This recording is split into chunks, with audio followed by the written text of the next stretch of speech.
Assalamualaikum warahmatullahi wabarakatuh. Untuk kisah kali ini ada sebuah cerita dari tulisannya Alin Ambarwati. Sebuah kisah yang berjudul Gancet di Gunung Lawu. Sebelum kita masuk ke ceritanya, tekan dulu tombol like video ini dan jangan lupa tekan juga tombol subscribe channel ini. Dan nyalakan juga lonceng notifikasinya agar tidak ketinggalan cerita-cerita lainnya dari channel ini. Dan seperti apa untuk kisah kali ini? Langsung saja kita masuk ke ceritanya.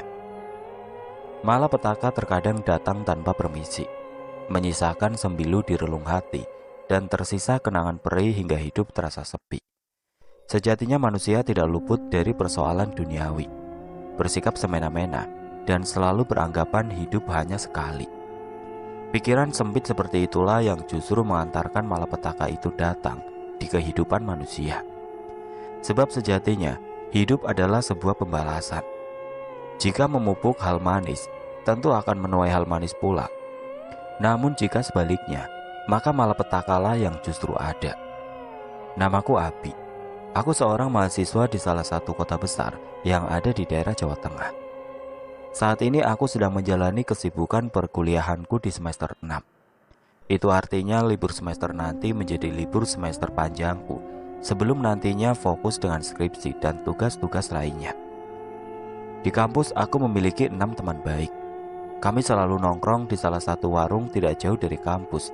Keenam temanku tersebut yaitu Husen, Hasan, Imron, Fajar, Tari, dan Dila. Kami bertujuh bukan dari satu jurusan yang sama. Namun kami bertemu di tempat tongkrongan langganan kami, menjadi akrab sejak maba hingga saat ini. Siang ini kami sudah membuat janji temu bersama.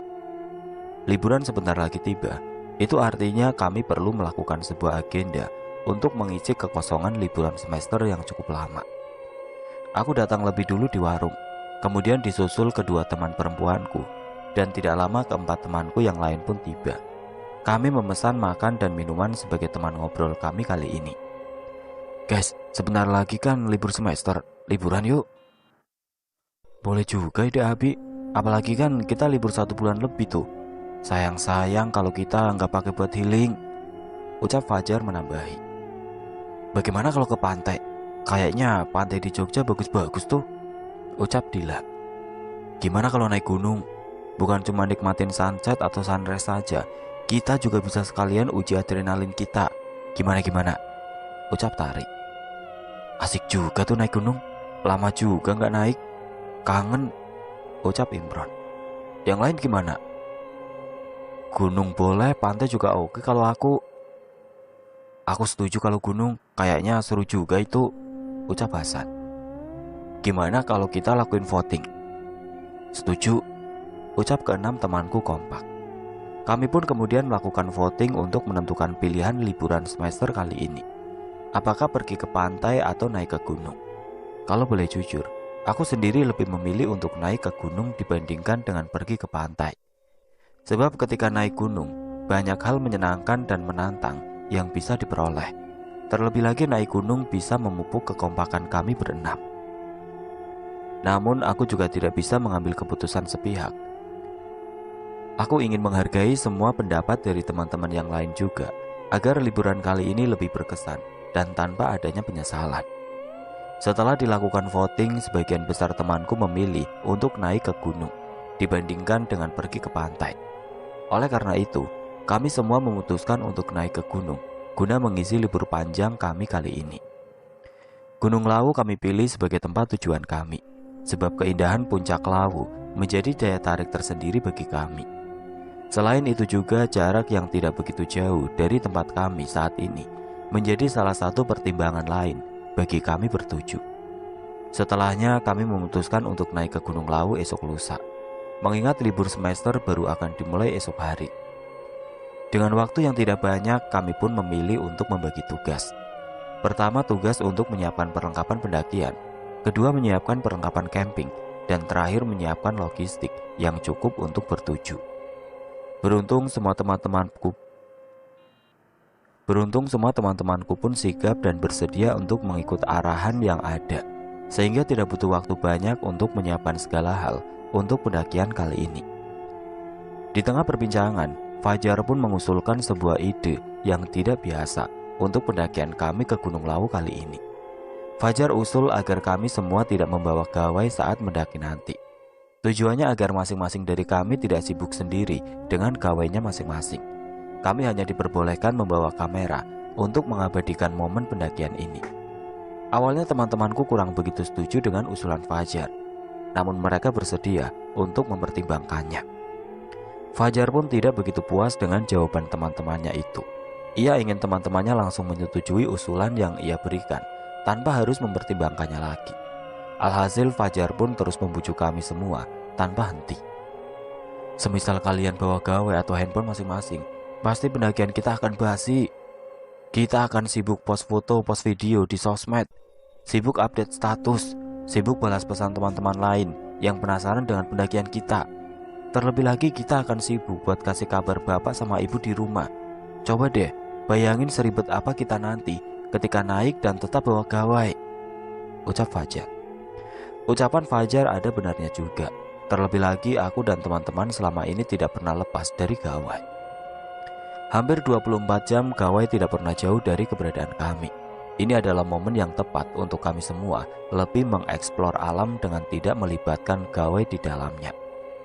Usulan Fajar nggak ada salahnya juga loh, kita terapin. Terlebih lagi selama ini kita tidak pernah lepas dari gawai. Kita nongkrong aja pasti ada aja yang sibuk sendiri dengan gawainya. Ini waktu yang tepat untuk kita quality time dengan diri kita sendiri dan juga untuk kita bersama. Setelah aku memberikan pandangan perihal usul Fajar kepada teman-teman yang lain, akhirnya mereka semua pun setuju dan sangat tertarik dengan apa yang diusulkan oleh Fajar. Usulan Fajar pun akhirnya berujung kesepakatan. Kami nongkrong sampai petang tiba. Kalau sudah bertemu memang suka lupa waktu, sebab obrolan kami terlampau asik untuk dilewatkan begitu saja. Terlebih lagi setelah ada obrolan perihal pendakian ke Gunung Lawu ini, aku dan teman-teman sudah mulai membayangkan betapa menyenangkannya pendakian kami nanti. Bahkan aku dan yang lainnya mulai tidak bisa lepas dari imajinasi kami perihal keindahan puncak Gunung Lawu. Aku benar-benar sudah tidak sabar menunggu esok lusa, ucap Dila. Sama, aku pun sudah tidak sabar. Ngomong-ngomong, kita kan nggak bawa gawai nih. Harus ada di antara kita yang tetap bawa kamera loh. Jangan sampai momen kita naik ke Lawu lewat begitu saja, usul Tarik. Dari keenam teman-temanku tidak ada satupun yang memiliki kamera di rumahnya. Beruntung aku memilikinya, sehingga aku pun menawarkan diri untuk membawa kamera saat pendakian nanti. Kamera dan gawai menjadi dua buah kebutuhan yang tidak pernah lepas dariku. Hobiku memotret dan mengambil video mengharuskanku memiliki kamera. Bahkan hampir setiap minggu, aku selalu menyempatkan diri untuk hunting bersama teman-temanku yang lain yang juga memiliki hobi yang sama denganku. Kalau masalah kamera aku ada kok, jadi aman. Nanti ambil fotoku yang bagus ya Bi, pas di puncak Lawu, ucap Dila. Aman. Tenang aja, Abi udah pro masalah potret memotret, ucap Fajar. Aku pun hanya bisa tertawa membalas ledekan Fajar. Malam itu benar-benar menjadi malam terasik sepanjang pertemuan kami bertujuh. Bayangan-bayangan tentang keindahan Lawu dan juga keindahan tiap tanah yang akan kami pijaki nantinya terus membayangi pikiran kami bertujuh. Meskipun pendakian baru akan kami lakukan esok lusa, namun aroma Gunung Lawu sudah mampir di tengah-tengah perbincangan kami. Sontak hal tersebut semakin menambah gairah diri kami bertujuh. Lawu, kami akan datang, teriakku membakar semangat teman-temanku. Sontak teriakan kami pun menimbulkan gaduh di warung yang kami singgahi itu. Para pengunjung lain pun memandang ke arah kami satu persatu karena teriakan kami. Kami pun hanya membalasnya dengan tertawa lebar. Seolah-olah dunia saat itu hanya miliki kami bertujuh dan yang lainnya hanya singgah sebentar. Karena hari sudah semakin larut, aku pun memutuskan untuk mengajak semua teman-temanku untuk pulang. Terlebih lagi esok hari kita harus mempersiapkan segala hal yang akan kami bawa saat pendakian nantinya. Jangan sampai ada satu barang pun yang terlewat. Selain itu juga, aku menyarankan kepada semua teman-temanku untuk meminta izin kepada orang tua mereka perihal pendakian ini. Aku tidak ingin mereka tidak pamit ke orang tua. Bagaimanapun juga izin menjadi salah satu hal yang cukup penting demi keselamatan kami semua. Beruntung semua teman-temanku tidak keberatan dengan apa yang aku katakan. Bahkan mereka semua berterima kasih kepadaku karena sudah diingatkan. Karena terlalu bersemangat, mereka sempat lupa dengan izin tersebut. Kami pun berencana untuk bertemu lagi esok sore untuk membicarakan perkembangan persiapan kami semua. Kami pun sepakat untuk bertemu di warung yang sama, di jam yang sama pula.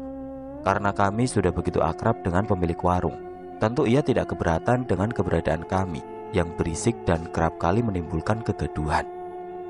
Seperti biasa, aku datang paling awal dibandingkan dengan teman-teman yang lainnya, disusul dengan 2 perempuan perkasa di gerombolan kami, dan terakhir keempat lelaki yang sangat hobi terlambat. Gimana nih persiapan? Aman? Logistik aman dong.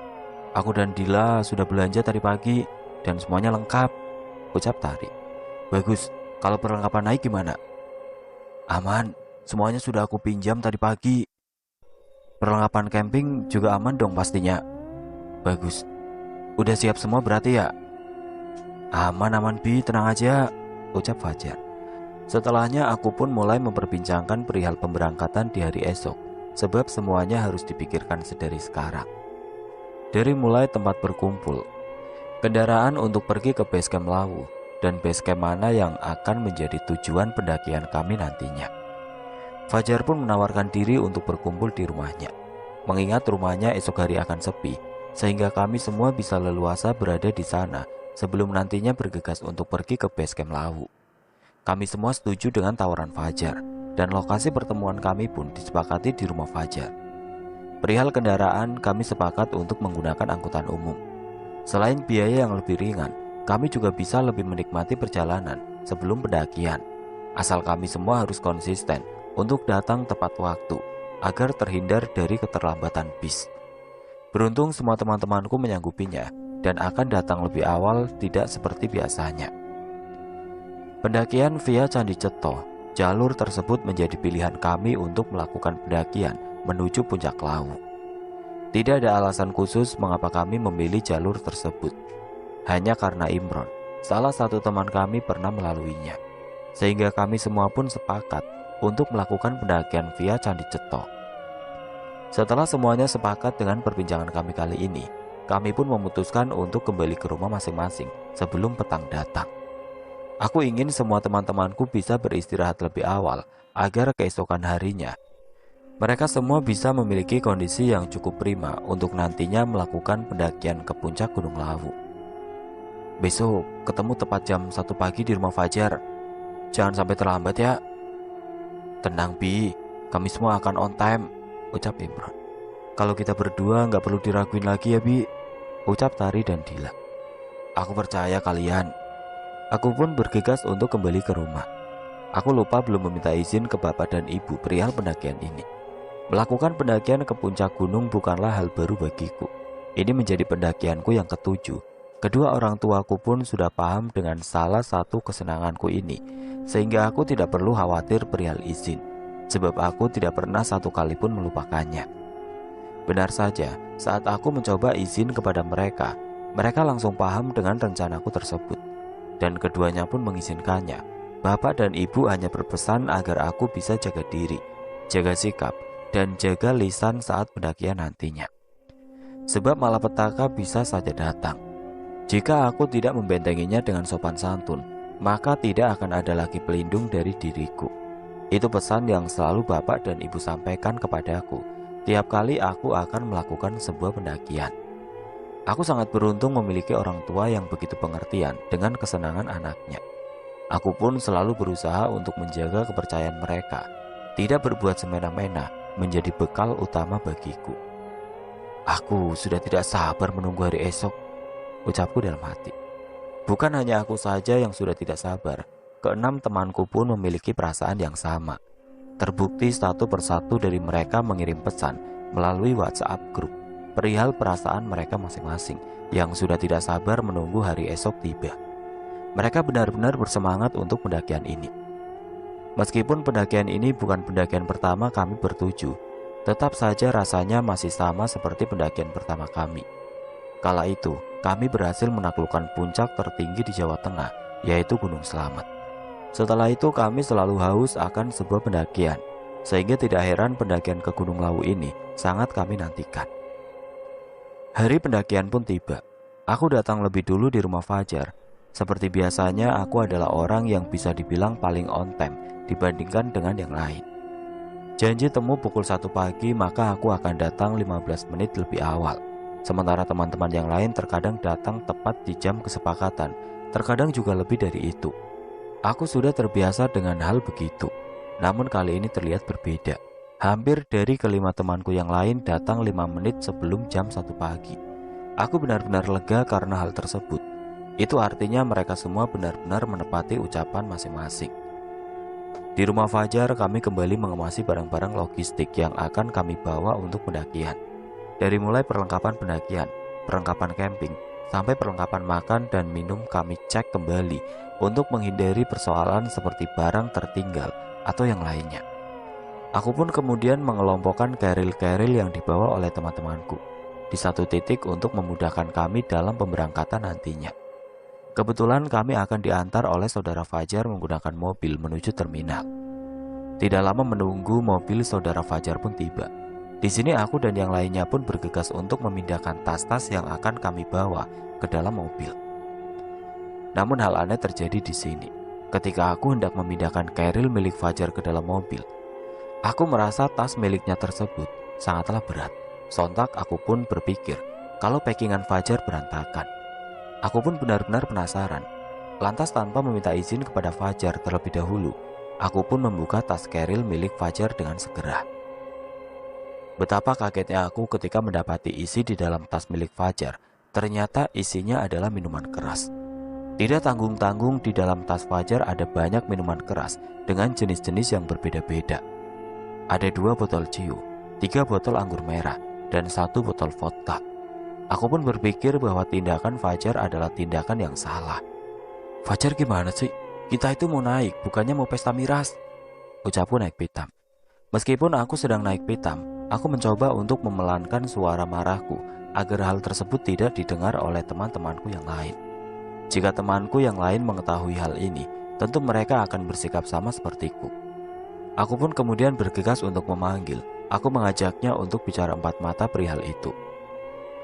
Mendengar wajahku yang masam dan secara tiba-tiba memanggilnya untuk bicara 4 mata, Fajar terlihat gelisah. Terlebih lagi ia melihat kondisi tasnya berantakan pada saat itu. Gawat, sepertinya Abi sudah tahu, ucap Fajar lirih, namun aku mendengarnya. Meskipun ia gelisah, namun ia berjalan ke arahku dengan sikap santai. Bahkan ia pun tersenyum-senyum sepanjang jalan. Kenapa, Bi? Tanya Fajar. Aku ingin bicara 4 mata. Aku pun membawa Fajar untuk pergi menuju ruang dapur. Di sana aku berusaha untuk mengendalikan emosiku. Aku tidak ingin karena persoalan ini, rencana naik kami ke Lawu menjadi berantakan. Akhirnya aku pun mencoba menginterogasi Fajar dengan penuh kesabaran. Meskipun rasanya aku sangat ingin mencapik-capik wajahnya. Kamu tahu apa yang salah dalam dirimu? Miras, ucap Fajar. Lah kamu langsung feeling tanpa aku beritahu kamu. Itu artinya perbuatan kamu keliru, Jar. Enggak ada yang keliru kok. Aku bawa apa yang aku butuhkan. Lagian miras gak bakal bikin kita semua celaka. Tentu dengan miras, kondisi badan kita akan selalu fit dan tidak akan terjadi hipotermia nantinya, ucap Fajar membela diri. Fajar, kita itu mau naik gunung, bukan mau pesta miras. Kita itu dilarang membawa miras saat naik gunung. Terlebih lagi gunung yang akan kita semua daki adalah Gunung Lawu. Kita bertujuh bisa celaka nantinya, ucapku mencoba menasihati Fajar. Bukannya minta maaf dan merasa bersalah akan hal tersebut, Fajar justru bersikap acuh tidak acuh. Ia merasa tindakannya benar dan tidak menyalahi kesepakatan. Sebab kesepakatan kami bertujuh sebelum naik hanyalah tidak diperbolehkan membawa handphone atau gawai, bukan tidak diperbolehkan untuk membawa miras.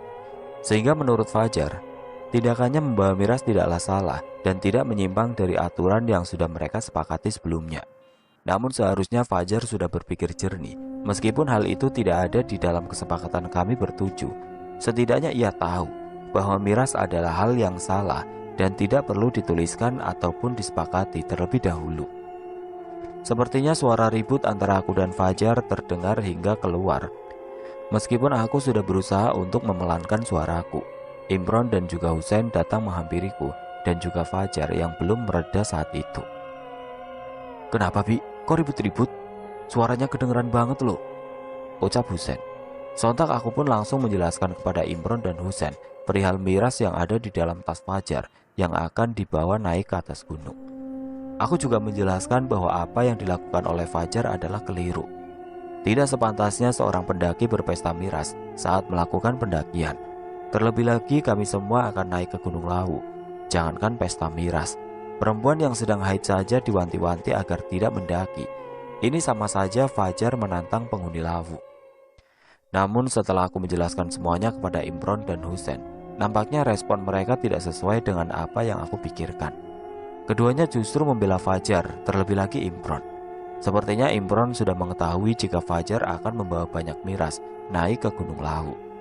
Keduanya berdalih bahwa barang yang dibawa oleh Fajar milik pribadi dan tidak sepantasnya kami semua ikut campur akan barang pribadi yang akan dibawa.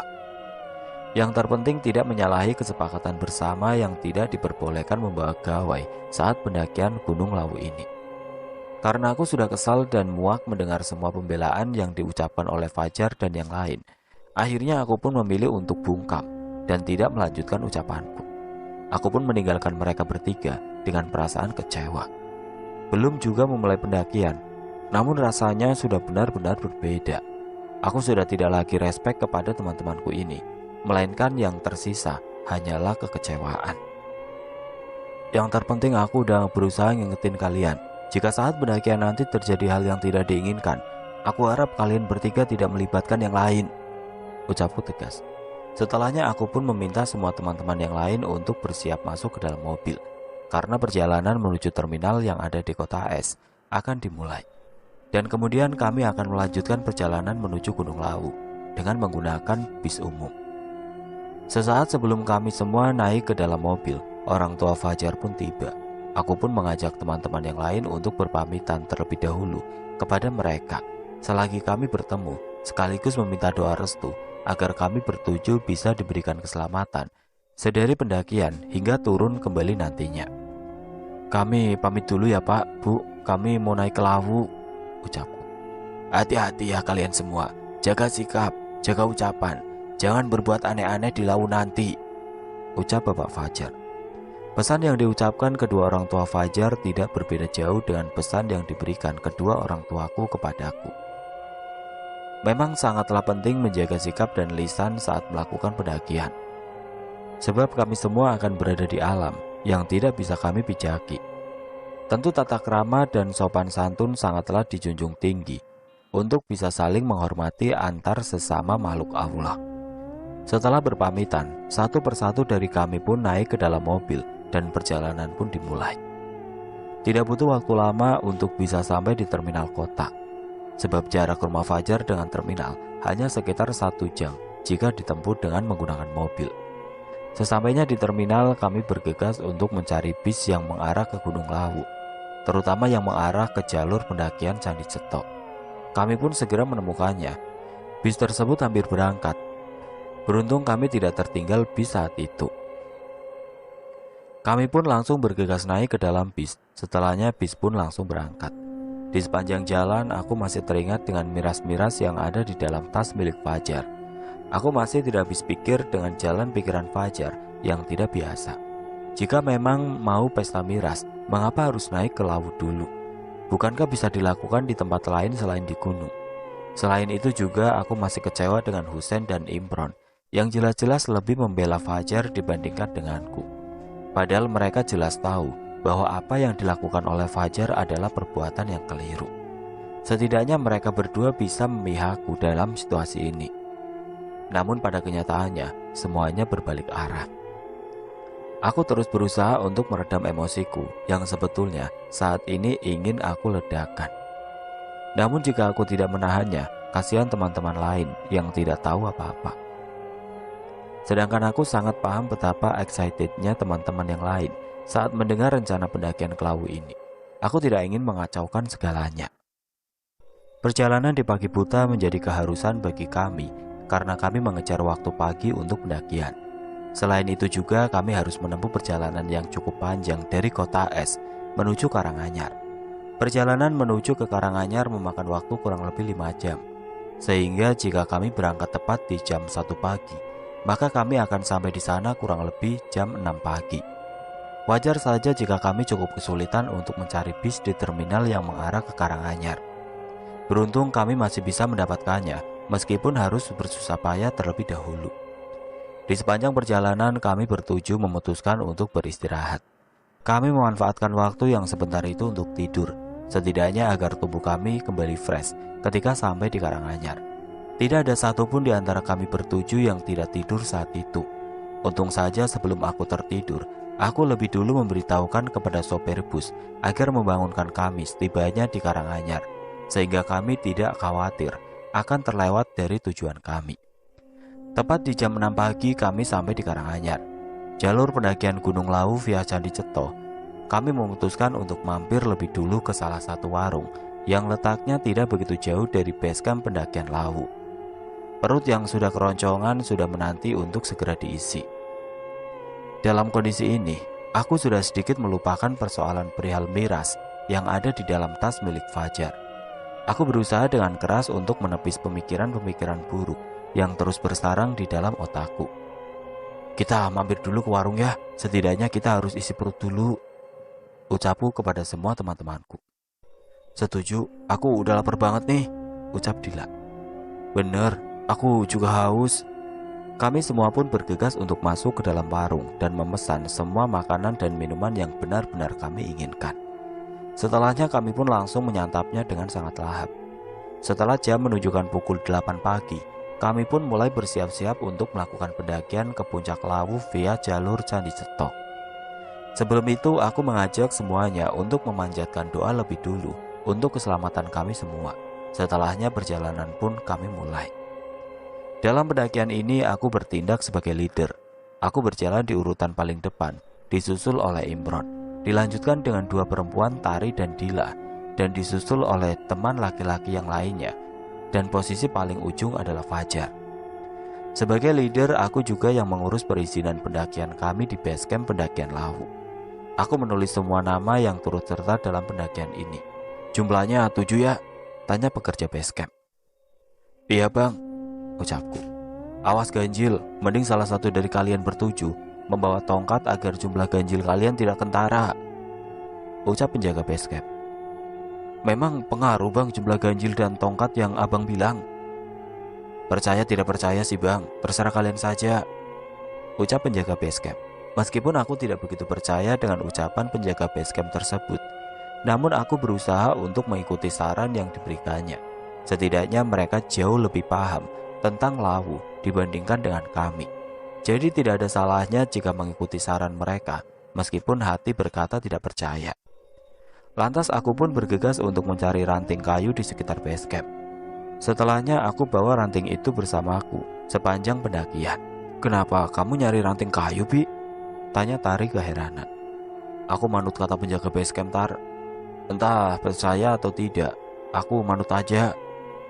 Aku tidak begitu menghiraukan ucapan teman-teman yang lain perihal jumlah ganjil dan ranting pohon yang aku genggam saat ini. Sebab niatku hanya menjaga semua teman-temanku tetap berada dalam kondisi aman. Aku tidak ingin hal buruk terjadi dalam pendakian ini. Oleh karena itu, aku sebisa mungkin berusaha untuk meminimalisir kemungkinan buruk yang mungkin saja bisa terjadi di dalam pendakian ini. Sehingga apa yang disarankan sebisa mungkin aku ikuti selama hal tersebut masih ringan dan masih bisa untuk diikuti. Awal pendakian, jalur yang kami lewati masih sangat landai. Bahkan kami melewati kawasan wisata yang tentunya membuat kami benar-benar excited. Terlebih lagi suasana pagi semakin menambah semangat kami. Setelah kami berjalan kurang lebih 500 meter dari posko perizinan, kami sampai di Candi Ketek, salah satu objek wisata yang ada di jalur pendakian Gunung Lawu via Candi Ceto. Kawasan Candi Ketek ini merupakan situs purbakala yang bentuknya menyerupai piramida berundak. Reruntuhan candi ini memiliki 4 teras yang bertingkat dan menghadap ke arah barat. Masing-masing teras dihubungkan dengan undakan batu. Sangat disayangkan jika kami hanya lewat saja ketika melihat keindahan Candi Ketek. Oleh karena ini, di sini kami melihat-lihat sejenak keindahan Candi Ketek. Tidak lupa kami bersuah foto di sana untuk mengabadikan momen kami di Candi Ketek. Semua teman-temanku begitu bersemangat ketika bersuah foto di balik keindahan Candi Ketek ini. Setelah selesai bersuah foto, aku melihat-lihat kembali hasil gambar yang diambil. Rasanya ada yang janggal ketika aku melihat-lihat hasil foto kami. Di sini sebelah kiri kami, rasanya ada bayangan bias yang tidak sengaja tertangkap kamera. Namun ketika aku lihat lagi ke sisi tersebut secara langsung, tidak ada bayangan apapun. Aku pun mencoba untuk menunjukkannya kepada teman-teman yang lain perihal bayangan bias dalam foto kami. Kalian nampak ada yang aneh dari foto kita nggak? Ada bayangan bias di sisi sebelah kiri, tepat di samping Fajar. Mungkin itu hanya pantulan cahaya aja kali, Bi. Apalagi kan matahari lagi mau naik nih, jadi wajar ada bayangan itu, ucap Tari. Benar itu kata Tari, jangan dianggap serius, Bi, ucap Dila. Ucapan mereka ada benarnya juga. Mungkin memang itu hanyalah pantulan cahaya dari sinar matahari pagi. Aku pun tidak begitu memusingkan hal tersebut.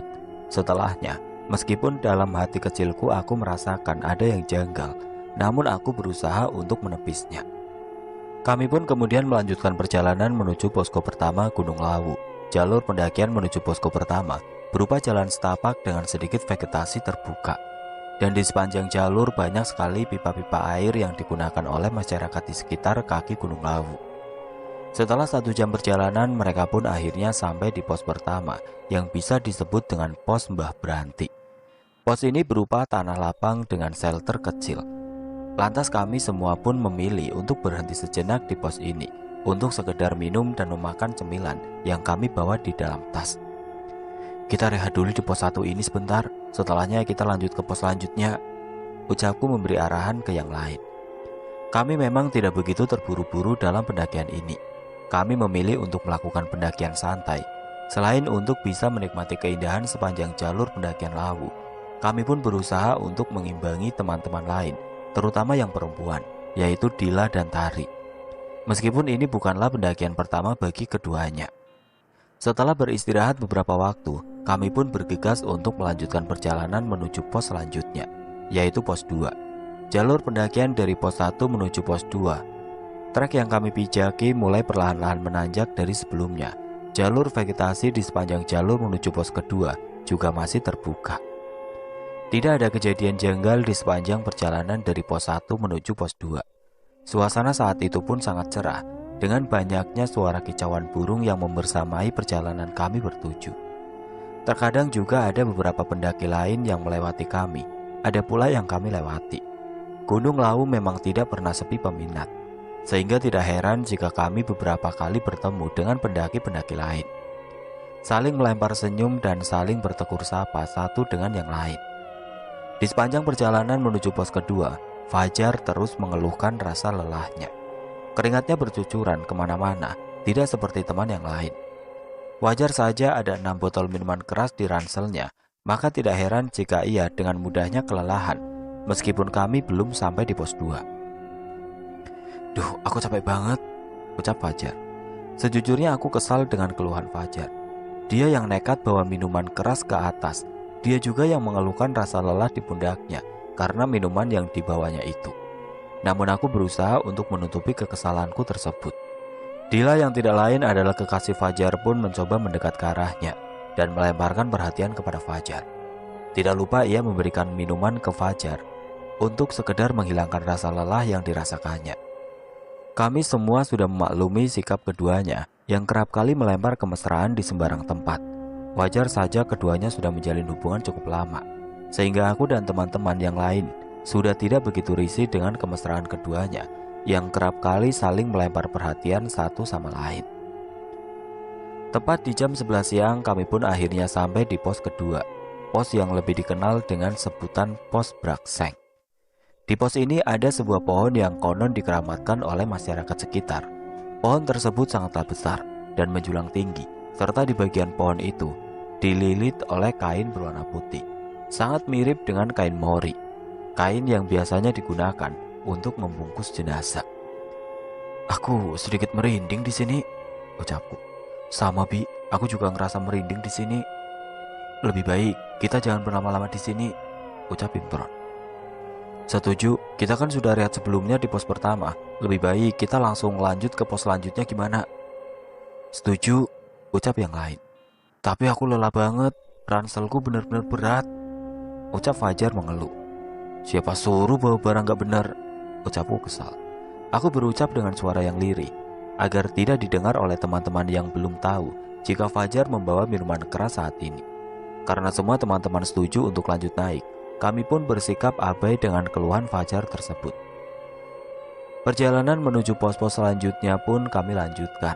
Singkat cerita, perjalanan dari pos kedua hingga pos kelima, tidak ada satupun kejadian janggal yang menghampiri perjalanan kami.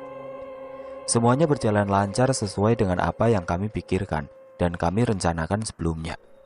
Saat tiba di pos kelima, yaitu pos yang lebih dikenal dengan sebutan pos Bulak Peperangan, kami bermaksud untuk mendirikan tenda untuk beristirahat. Saat itu jam sudah menunjukkan pukul 5 sore. Itu artinya kami semua sudah menempuh perjalanan yang cukup panjang dan melelahkan. Kurang lebih 9 jam perjalanan sudah kami lalui. Dan setelah ini masih ada beberapa pos lagi yang harus kami pijaki sebelum nantinya sampai di puncak Lawu saat petang hari. Di pos 5 ini kami bergegas untuk membangun 2 tenda. Satu tenda untuk laki-laki dan satu lainnya tenda untuk perempuan.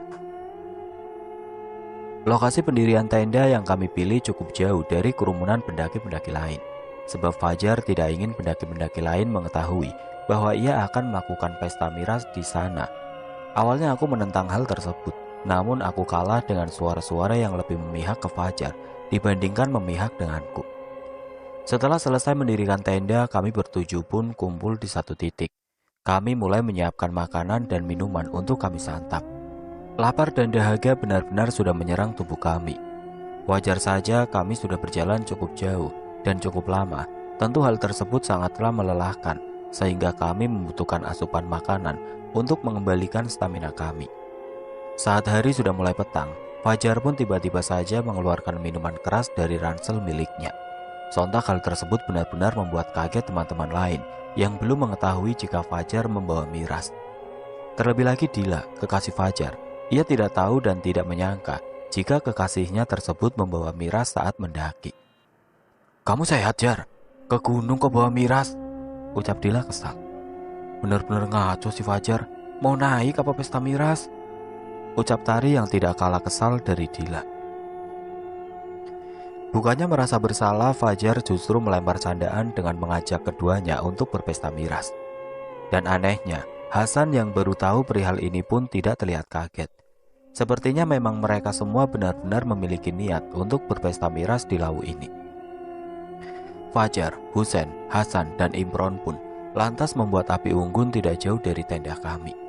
Setelahnya Fajar bergegas untuk mengeluarkan 1 botol miras untuk mereka berpesta.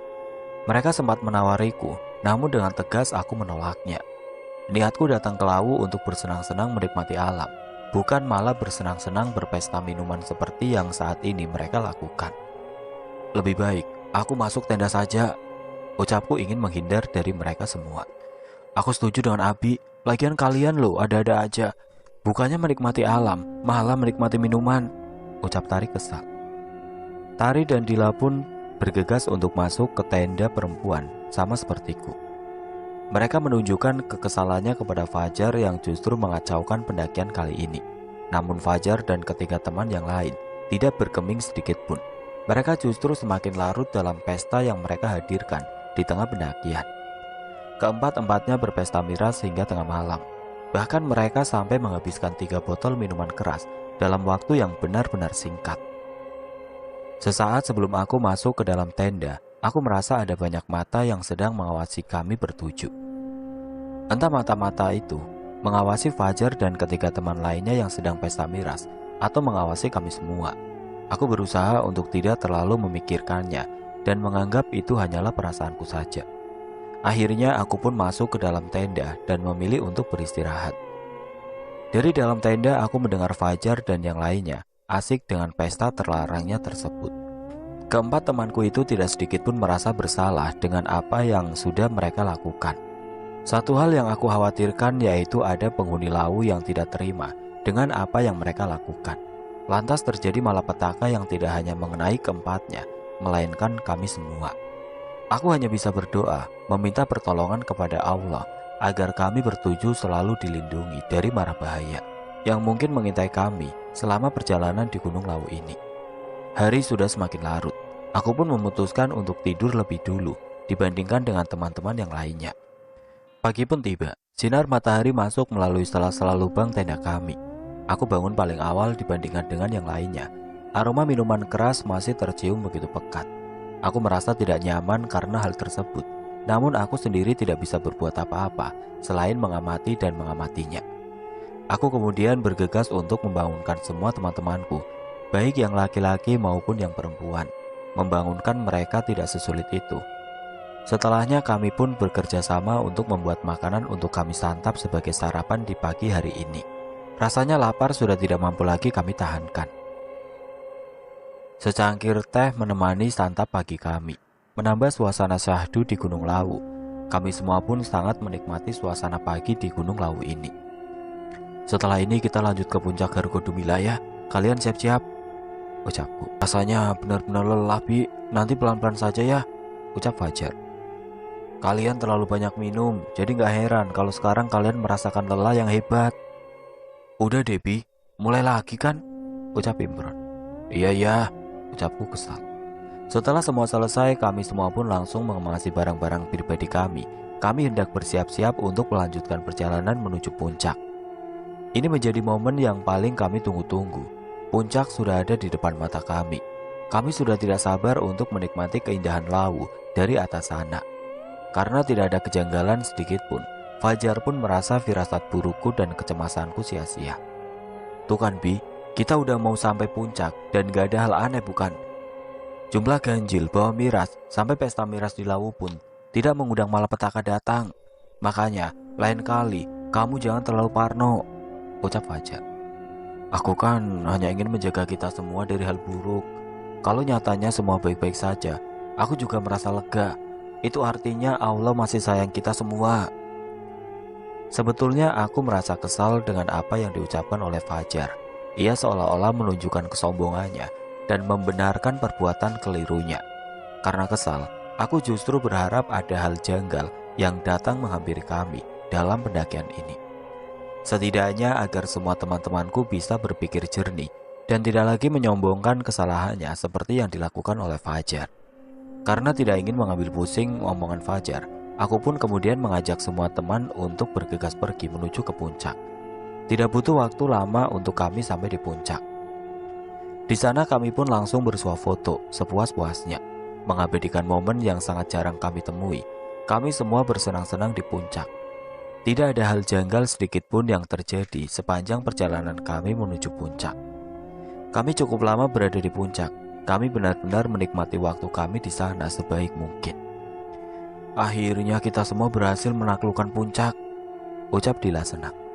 Aku juga senang banget, ternyata aku bisa, Dil, ucap Tari. Senyumku pun sumringah di sini. Aku juga berusaha sebisa mungkin melupakan persoalan-persoalan yang terjadi sebelumnya. Banyak sekali swafoto yang kami ambil bertujuh. Dan saat aku mengecek kembali hasil foto kami pun, semuanya nampak bagus dan tidak ada hal aneh, seperti saat kami bersuah foto di Candi Ketek. Sepertinya semua memang berjalan seperti apa yang sudah kami rencanakan. Hari pun sudah semakin terik. Saat ini jam menunjukkan pukul 12 siang. Kami memutuskan untuk kembali turun menuju tempat kami camp sebelumnya. Rasa lelah sudah mulai kami rasakan, sehingga kami butuh istirahat lebih dulu sebelum nantinya kami turun ke base camp untuk menuntaskan pendakian kali ini. Pada saat perjalanan turun, tepatnya di Pasar Dieng, tiba-tiba saja ada insiden terjadi. Dila terpeleset karena batu terjal yang ada di sana. Alhasil kakinya pun kesleo karena hal tersebut. Aduh, sakit banget, ucap Dila. Semua orang berhenti untuk memastikan kondisi kaki Dila. Sepertinya kondisi Dila cukup parah, sehingga ia pun mengalami kesulitan untuk berjalan turun. Dila pun akhirnya berjalan dengan bantuan Fajar kekasihnya. Dila dipapa sepanjang perjalanan turun menuju ke base camp. Lain kali hati-hati, ucap Fajar. Aku sudah hati-hati Jar, tapi batu ini memang benar-benar terjal dan aku gak merhatiin itu, ucap Dila. Sudah, kalian jangan bertengkar. Kita obati kaki Dila di tenda saja nanti. Kebetulan Tari bisa mijit, ya kan Tar? Iya, nanti aku coba obati kaki Dila. Meskipun tidak bisa langsung sembuh, paling tidak jauh lebih baik, ucap Tari. Saat kami turun, tiba-tiba saja langit mendung. Suasana cerah kini perlahan-lahan berganti dengan langit yang mulai gelap. Kabut pun perlahan-lahan mulai turun, menghambat jarak pandang kami. Mau tidak mau, kami semua harus bergegas turun sebelum jarak pandang kami semakin pendek dan kami terjebak hujan sebelum sampai di tenda kami. Kabut udah mulai turun, kita harus jalan lebih cepat lagi. Jangan sampai kita terjebak hujan nantinya. Tapi kita semua harus tetap hati-hati. Jangan sampai terpeleset seperti Dila ya, ucap Hasan. Iya betul, kita harus tetap utamakan keselamatan kita. Siap, ucap teman-teman semuanya. Satu hal yang aku khawatirkan yaitu badai datang di saat yang tidak tepat. Namun aku berharap ini hanya sekedar mendung dan kabut biasa, tidak menimbulkan hujan besar, apalagi sampai terjadi badai. Beruntung kami melewati situasi ini di siang hari. Kalau malam hari, tentu suasana akan menjadi sangat dingin dan bisa jadi di antara kami ada yang terkena hipotermia karena suasana dingin. Kami pun bersusah payah menuruni jalur pendakian menuju tenda kami, sementara Dila masih dipapa oleh Fajar dan dibantu beberapa teman lainnya juga. Kabut benar-benar menghambat perjalanan kami, sehingga yang seharusnya kami bisa cepat sampai di tenda pun akhirnya melenceng menjadi lama. Kami baru tiba di tenda saat azan maghrib berkumandang. Aku pun langsung meminta Dila untuk masuk ke dalam tenda bersama Tari. Di sana Tari langsung dengan sigap mengurut kaki Dila yang keseleo. Sementara aku dan beberapa teman yang lain menunggu di depan tenda. Beruntung hujan tidak turun saat itu. Kita mau langsung turun atau nginep satu malam lagi di sini? Ucapku memulai diskusi. Kalau kataku lebih baik kita ngecamp satu malam lagi. Mengingat kondisi Dila juga belum memungkinkan, ucap Fajar. Aku setuju dengan Fajar. Terlebih lagi kondisi saat ini masih sangat berkabut. Berbahaya jika kita terjebak kabut di tengah kegelapan malam. Lebih baik kita menundanya, ucap Hasan. Kita tunggu kondisi Dila benar-benar pulih dulu aja, supaya kita juga bisa enjoy saat turun nanti. Aku setuju, ucap Imron. Aku pun sebetulnya sependapat dengan mereka semua. Kondisi Dila yang masih sakit ditambah lagi kondisi alam yang kurang bersahabat kali ini benar-benar menghambat perjalanan kami untuk turun. Daripada terjadi hal yang tidak diinginkan nantinya, lebih baik kami beristirahat satu malam lagi di sini sampai esok hari. Kalau gitu kita bermalam satu hari lagi di sini, ucapku mengambil keputusan. Tidak lama setelah berdiskusi, Tari pun keluar dari tenda untuk memberikan kabar bahwa kondisi Dila cukup parah dan tidak memungkinkan untuk dibawa jalan segera. Sehingga Tari pun memberikan saran agar kami semua beristirahat lebih dulu, terutama Dila. Mendengar hal tersebut, semakin menambah keyakinan kami untuk bermalam satu hari lagi di tempat camping. Hari pun sudah semakin larut. Tari meninggalkan Dila seorang diri di dalam tenda agar dia bisa beristirahat lebih leluasa. Tari pun bergabung dengan kami semua, berbincang, saling melempar canda di depan tenda. Tidak lama kemudian Fajar pun mengambil beberapa minuman keras yang masih tersisa di dalam ranselnya dan mengajak kami semua untuk berpesta miras. Mau pesta lagi? Tanyaku keheranan. Mumpung masih ada sisa, Bi, manfaatkanlah, ucap Fajar. Semua teman-teman lelaki pun setuju dengan ucapan Fajar dan mereka semua pun memulai pesta miras malam itu. Sementara aku dan Tari hanya menontonnya sembari meminum secangkir kopi hangat yang sebelumnya sudah dibuat.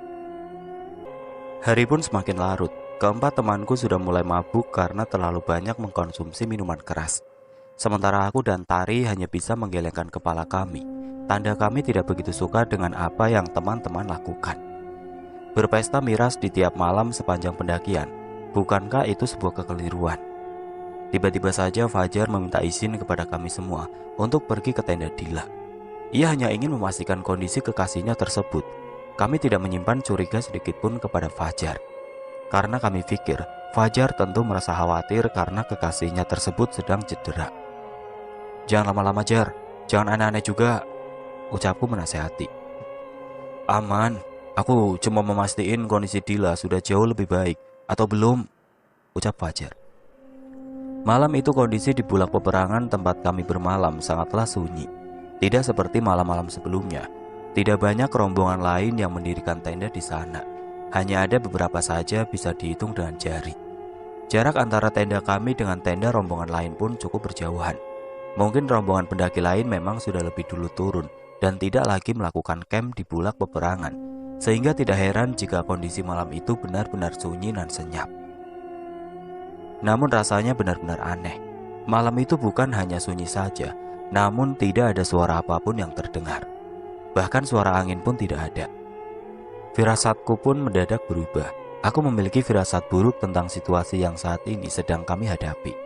Aku pun mencoba memberitahukannya kepada Tari.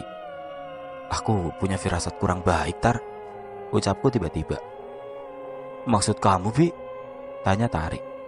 "Aku merasa akan ada sesuatu yang terjadi dalam kelompok kita, tapi aku sendiri kurang yakin." "Mungkin hanya perasaan kamu aja kali," ucap Tari. "Tapi kali ini aku benar-benar yakin, Tar." "Sudah, semoga semuanya baik-baik saja." "Aku harap begitu," ucapku. Meskipun Tari sudah berusaha untuk menenangkanku, namun tetap saja firasat buruk yang saat ini aku rasakan tidak kunjung menghilang. Apa yang sebenarnya terjadi? Bukankah sejauh ini semuanya baik-baik saja? Tiba-tiba saja aku mendengar suara lirih seseorang meminta tolong. Aku pun mencoba untuk memastikan suara itu. "Tolong, tolong!" Terdengar bisikan seseorang meminta tolong. "Kalian dengar ada suara lirih orang minta tolong gak?" tanyaku kepada kelima temanku. "Aku gak denger, Bi," ucap Tari. "Coba perhatiin lagi, siapa tahu setelah ini suaranya semakin jelas." Benar saja, setelah aku berkata demikian, suara itu terdengar semakin jelas. Aku pun mencoba menelisik sumber suara itu. "Teman-teman, tolong aku," ucap Fajar. Setelah mendekat ke sumber suara itu, ternyata suara itu adalah suara Fajar. Ia berteriak meminta tolong dari dalam tenda. Sontak hal tersebut membuatku sangat kaget. Aku pun bergegas untuk pergi ke tenda Dila, khawatir ada hal buruk yang terjadi pada mereka berdua. Aku dan Tari langsung mengecek tenda Dila.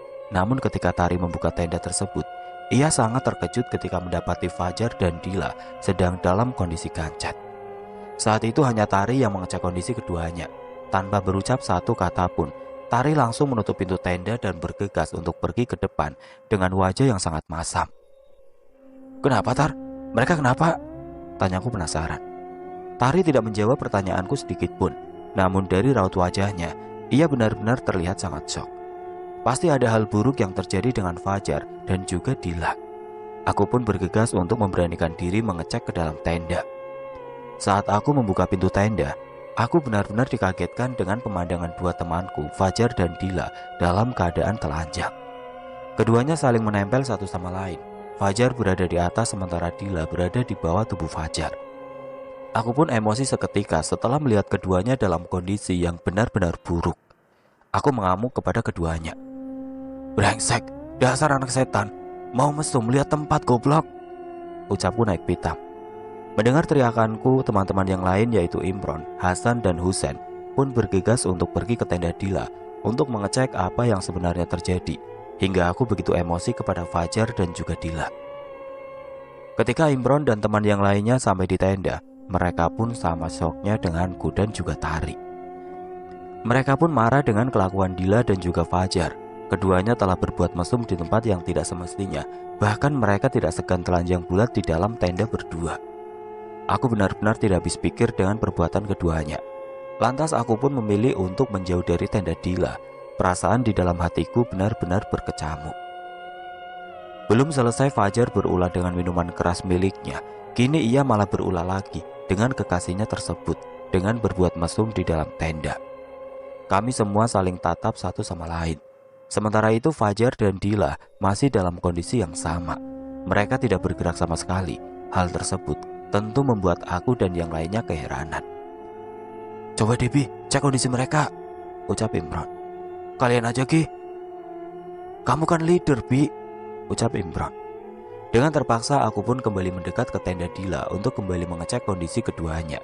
Ternyata Dila dan juga Fajar benar-benar gancet seperti dugaanku sebelumnya. Aku pun langsung keluar tenda lagi dan tidak bisa berkata apapun lagi. Belum sempat mengatakan kondisi Fajar dan Dila kepada teman-teman yang lain, aku lantas mendengar suara cekikikan seorang perempuan. Suara cekikikan itu terdengar oleh kami semua. Lantas mereka ketakutan. Kami pun langsung bergegas masuk ke dalam tenda. Aku dan Tari masuk ke dalam tenda Dila dan juga Fajar. Sementara itu Imron, Hasan, dan Husen masuk ke dalam tenda laki-laki. "Kamu dengar kan, Bi, suara cekikikan tadi?" tanya Tari. "Dengar, dan benar-benar jelas." "Jangan-jangan itu kuntilanak, Bi." "Bisa jadi, tapi kita harus segera sembunyi." "Tapi bagaimana dengan Fajar dan Dila? Mereka masih dalam kondisi yang sama seperti saat pertama kita temui," ucap Tari. "Kita pikirkan setelah semuanya mereda." Belum hilang suara cekikikan perempuan yang terus menghantui kami. Tiba-tiba saja terdengar suara orang berjalan ke arah tenda kami. Dan langkah kaki itu terhenti tepat di antara tenda laki-laki dan tenda perempuan. Sontak hal tersebut semakin membuat kami semua merasa merinding. "Ada apa lagi nih?" ucapku gemeteran. "Pelankan suaramu, Bi. Jangan sampai sosok di samping tenda ini mendengar suara kita," ucap Tari. Aku pun membungkam mulutku agar tidak lagi bersuara. Sementara itu Fajar dan Dila semakin merintih kesakitan dan terus memohon kepada aku dan Tari agar mereka bisa segera dipisahkan. Namun tidak ada yang bisa aku dan Tari lakukan saat ini. Selain suara cekikan perempuan yang terus membayangi kami, ada langkah kaki yang kami sendiri pun tidak tahu apakah itu langkah kaki manusia atau makhluk lain. "Tolong, Bi, tolong lepaskan aku dari tubuh Dila," ucap Fajar lirik. "Kalian berdua tenang dulu. Aku dan Tari belum bisa berbuat banyak saat ini. Selain itu juga, Imron dan yang lainnya sedang ada di tenda sebelah. Aku dan Tari tidak cukup tenaga untuk melepaskan kalian berdua. Lagian ini semua ulah kalian," ucapku sedikit kesal. Tidak lama berselang, tiba-tiba saja hujan turun membasahi tenda kami semua. Suasana dingin benar-benar kami rasakan. Terlebih lagi hari sudah semakin gelap. Namun anehnya meski hujan turun, sosok bayangan di tengah-tengah tenda kami tidak kunjung hilang. Sosok yang kami tidak ketahui tersebut tidak beranjak sedikit pun dari tenda kami. Sontak hal tersebut semakin menambah perasaan takut dalam diri kami semua. Bukan hanya itu saja, suara cekikikan perempuan yang kami anggap adalah suara kuntilanak pun tidak kunjung mereda. Justru suara cekikikan tersebut semakin nyaring terdengar di telinga kami. "Rasanya aku benar-benar ingin menyudahi pendakian ini, Bi," ucap Tari ketakutan. "Terlalu banyak hal buruk yang rombongan kita lakukan. Jadi tidak heran jika sekarang kita mendapatkan balasannya, Tar." "Tapi aku gak ngelakuin kesalahan apapun," ucap Tari kesal. "Kita yang terus menjaga sikap dan ucapan tentu akan senantiasa dijaga, Kotar. Percaya itu," ucapku mencoba untuk menenangkan Tari. Aku pun merasakan apa yang Tari rasakan. Terlebih lagi aku dan Tari di sini selalu menjaga sikap kami selama pendakian. Kami tidak pernah bergabung dengan pesta miras yang dilakukan oleh Fajar dan yang lainnya. Kami tidak berbuat hal bodoh seperti yang dilakukan Fajar dan Dila. Dan terlebih lagi, kami tidak pernah berucap kalimat kotor sedikit pun selama melakukan pendakian ini. Aku terus mencoba untuk memberikan pengertian kepada Tari. Selang beberapa menit kemudian, hujan pun akhirnya mulai mereda. Suara cekikikan perempuan tidak berwujud yang kami anggap sebagai suara kuntilanak pun perlahan mulai hilang entah kemana. Dari dalam tenda aku mendengar Husen membuka pintu tenda dan perlahan-lahan keluar dari tenda untuk memastikan kondisi. Mendengar perbincangan antara Husen dan teman-teman lainnya pun membuat aku dan Tari pun turut serta keluar dari tenda kami dengan perasaan was-was. Aku dan Tari bergegas untuk menghampiri Husen dan yang lainnya. Sementara Fajar dan Dila masih berkutat di dalam tenda dengan posisi yang masih belum berubah sama sekali. "Syukurlah kalian semua selamat," ucapku lega. "Gimana Fajar dan Dila?" tanya Imron menyeka ucapanku. "Masih sama, sepertinya kita harus kompak buat lepas paksa tubuh mereka agar tidak terus-menerus gancet. Jika hanya aku dan Tari saja yang memisahkan keduanya, rasanya kami sudah tidak mampu." "Kita harus segera bebaskan mereka," ucap Tari. "Ya udah, kita coba pisahkan bersama-sama. Semoga kita berhasil memisahkan keduanya," ucap Husen. Saat kami sedang beranjak menuju tenda tempat di mana Fajar dan Dila berada, tiba-tiba saja terdengar suara alunan gamelan yang terdengar begitu jelas. Suara cekikikan perempuan tidak berwujud pun kembali kami dengar. Suasana malam itu benar-benar mencekam. Kami seperti sedang diombang-ambingkan oleh alam. Kalian dengar kan? Sekarang ada suara alunan gamelan. Rasanya tidak masuk akal jika di tengah malam seperti saat ini ada orang yang memainkan gamelan, sementara kita semua sedang berada di tengah hutan. Jangan-jangan ini pertanda buruk, ucap Imron. Aku pengen pulang, ucap Tari ketakutan. Pokoknya kalian semua jangan ada satupun yang menengok ke arah belakang. Meskipun suara gamelan itu terdengar begitu jelas di telinga kalian, kalian harus tetap berjalan ke arah depan dan jangan sekali-kali mencoba menengok ke arah belakang. Kita akan pergi ke tenda Fajar untuk menyelamatkan mereka, ucap Husen. Kenapa kita nggak boleh nengok ke arah belakang, Sen? Bukankah kita harus memastikan bahwa kondisi di sekitar kita tetap aman sampai kita berhasil menyelamatkan Fajar dan Dila? Ucapku penasaran. Percaya atau tidak, kita benar-benar tidak diperbolehkan untuk menoleh ke arah belakang jika kita tiba-tiba saja mendengar suara gamelan. Aku tidak bisa jelaskan alasannya sekarang, tapi aku mohon, kalian ikuti saja ucapanku. Kita berlima harus kompak, ucap Husen. Kami pun menuruti ucapan Husen, meskipun kami semua tidak tahu alasan dibaliknya. Kami hanya berusaha untuk tetap bersikap aman. Kami pun bergegas untuk pergi ke tenda Fajar dengan langkah yang begitu pelan dan lirih. Pokoknya, kita jangan ada yang lari, jalan pelan saja, ucap Husen. Kenapa lagi emangnya, Sen? Tanya Imron. Sudah, ikuti saja. Kami pun terus berjalan maju tanpa menoleh ke arah belakang dan tanpa berlari. Meskipun rasa takut terus-menerus membayangi kami berlima, sementara itu suara cekikikan perempuan tidak berwujud itu tidak kunjung usai. Tiba-tiba saja dari kejauhan aku melihat sosok lelaki tua berbusana serba hitam dengan tongkat di genggaman tangannya. Sosok lelaki tua itu benar-benar membuat kami berlima terdiam dan terpaku, bahkan sampai kami tidak sanggup lagi untuk melangkahkan kaki kami sendiri karena saking terkejutnya. Kita harus gimana, Sen? Tanyaku dengan suara lirih. Kita sudah tidak bisa lagi mundur. Dan untuk maju pun, rasanya ini waktu yang kurang tepat. Sebab sosok lelaki tua itu semakin mendekat ke arah tenda Fajar dan Dila, ucap Husen. Benar-benar situasi yang sulit. Lebih baik kita bersembunyi, ucap Tari secara tiba-tiba. Ucapan Tari ada benarnya juga. Daripada kami berlima bergegas masuk ke dalam tenda Fajar yang mana sosok lelaki tua itu sedang menuju ke arahnya, dan daripada kami semua harus mundur sementara di belakang kami terus terdengar suara alunan gamelan yang terus menggema, lebih baik kami cari alternatif lain dengan bersembunyi. Dari kejauhan kami melihat ada pohon yang begitu besar. Sepertinya pohon besar itu bisa dijadikan tempat yang cocok untuk kami bersembunyi, setidaknya sampai kondisi kali ini benar-benar pulih.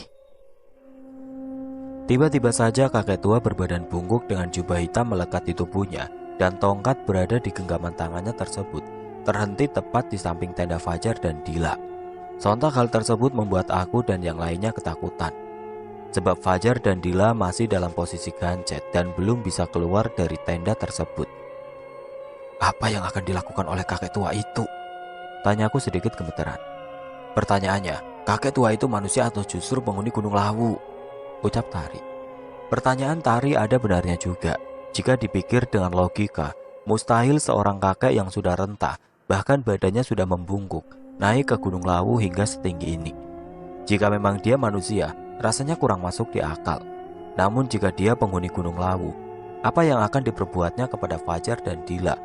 Apakah kakek tua itu murka dengan tindakan yang dilakukan oleh mereka berdua? Lalu apa yang harus kita lakukan? Kita harus tolong Fajar dan Dila, ucap Imron. Tapi gimana caranya? Kita saja sekarang bersembunyi dan takut menemui kakek tua itu.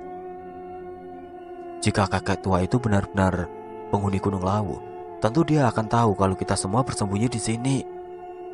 Apa kita semua akan selamat? Tanya Tari semakin ketakutan.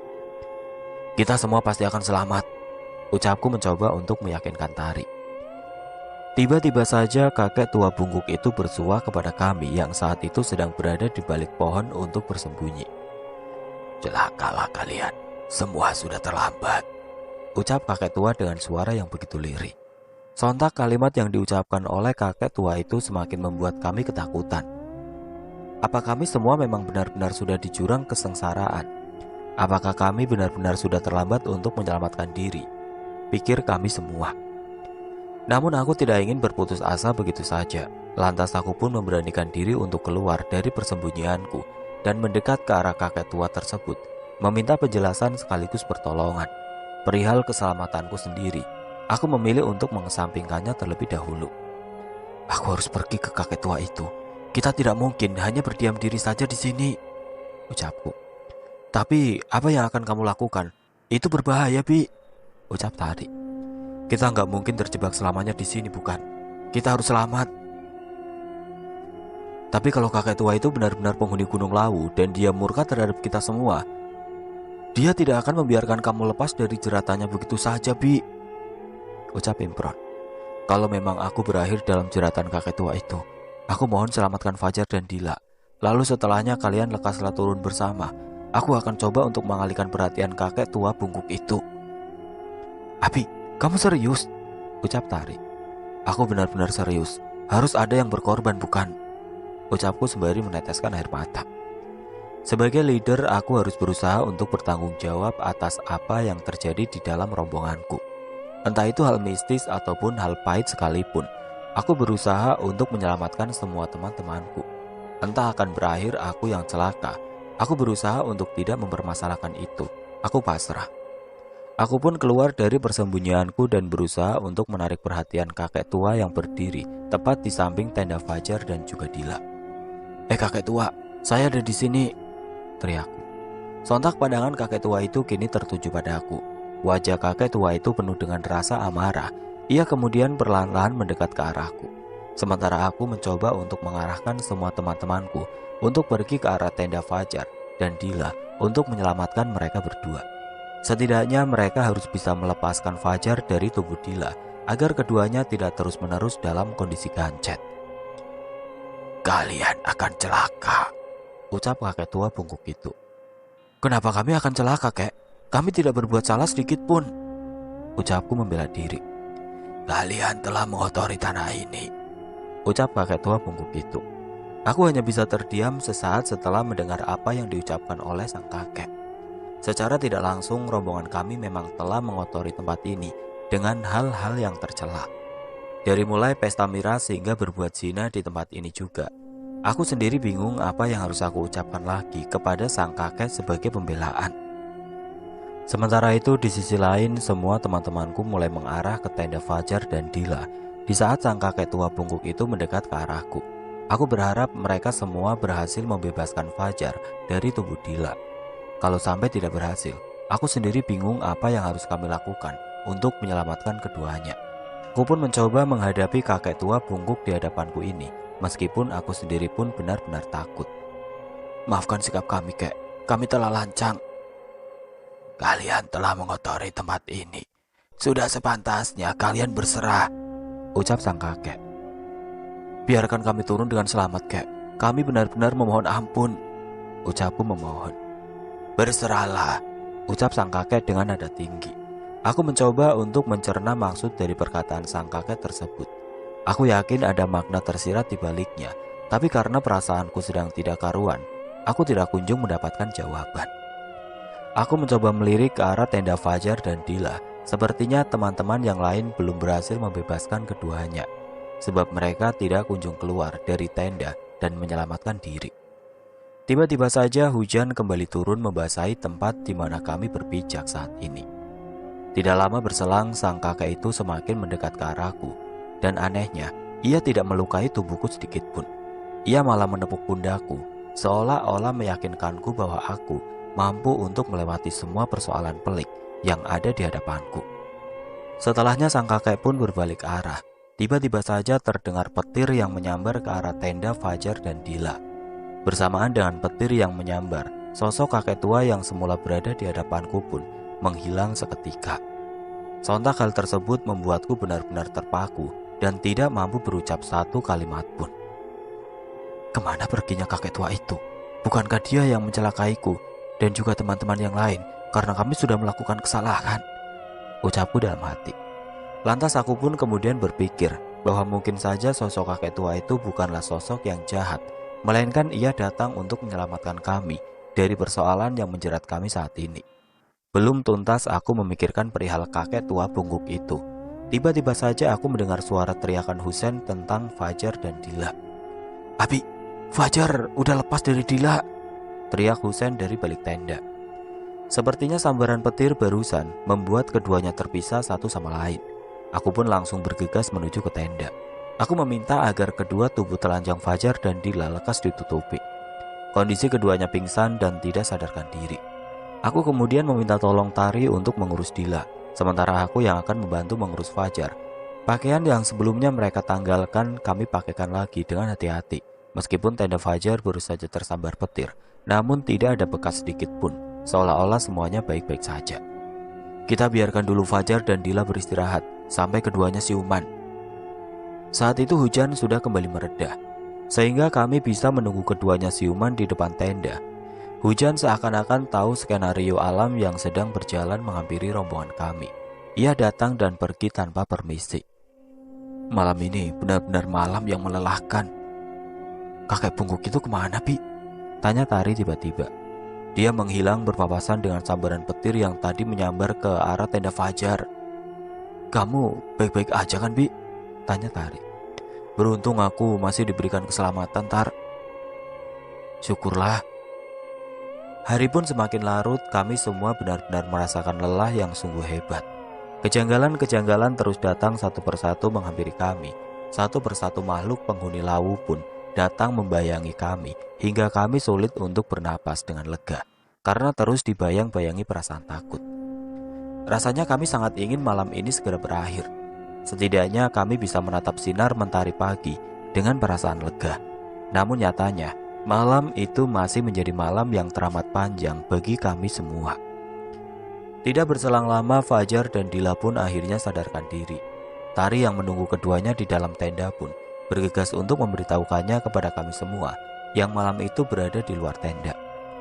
"Fajar dan Dila sadarkan diri!" teriak Tari. Kami pun bergegas untuk memastikan kondisi keduanya. Beruntung keduanya dalam keadaan baik-baik saja, meskipun wajah keduanya nampak begitu lemah.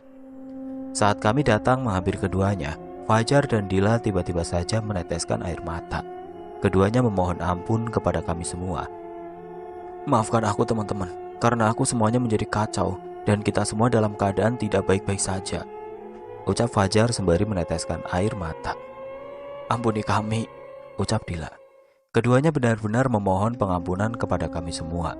Mereka merasa sangat bersalah karena sudah melakukan hal buruk dalam pendakian ini, hingga mengakibatkan kami semua dalam keadaan yang cukup mengkhawatirkan. Banyak makhluk gaib berdatangan, dan alam seolah-olah menunjukkan amarahnya kepada kami. Sontak permohonan maaf keduanya membuat kami semua tertegun seketika.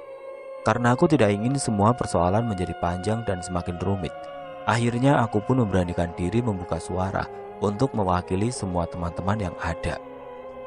"Kami sudah memaafkan kalian kok. Yang terpenting setelah ini kalian harus bisa jaga sikap dan jaga lisan kalian. Ingat, kita masih harus menempuh perjalanan turun yang tidak sebentar. Kita semua belum benar-benar dipastikan selamat." Benar apa yang dikatakan Abi.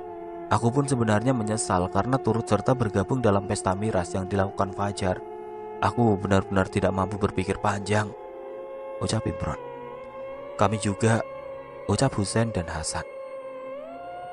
"Lebih baik sisa miras yang kamu bawa dibuang saja atau dimusnahkan, Jar, supaya saat perjalanan turun nanti kita tidak membawa hal buruk lagi dalam rombongan kita. Dan sebagai langkah antisipasi, aku harap kamu dan Dila bisa lebih menjaga jarak. Meskipun aku tahu kalian tidak mungkin berbuat mesum lagi, namun aku hanya ingin mengantisipasi segala kemungkinan yang bisa saja terjadi." Fajar pun mengikuti apa yang aku ucapkan. Sisa botol miras yang hanya beberapa diambilnya dari tas miliknya.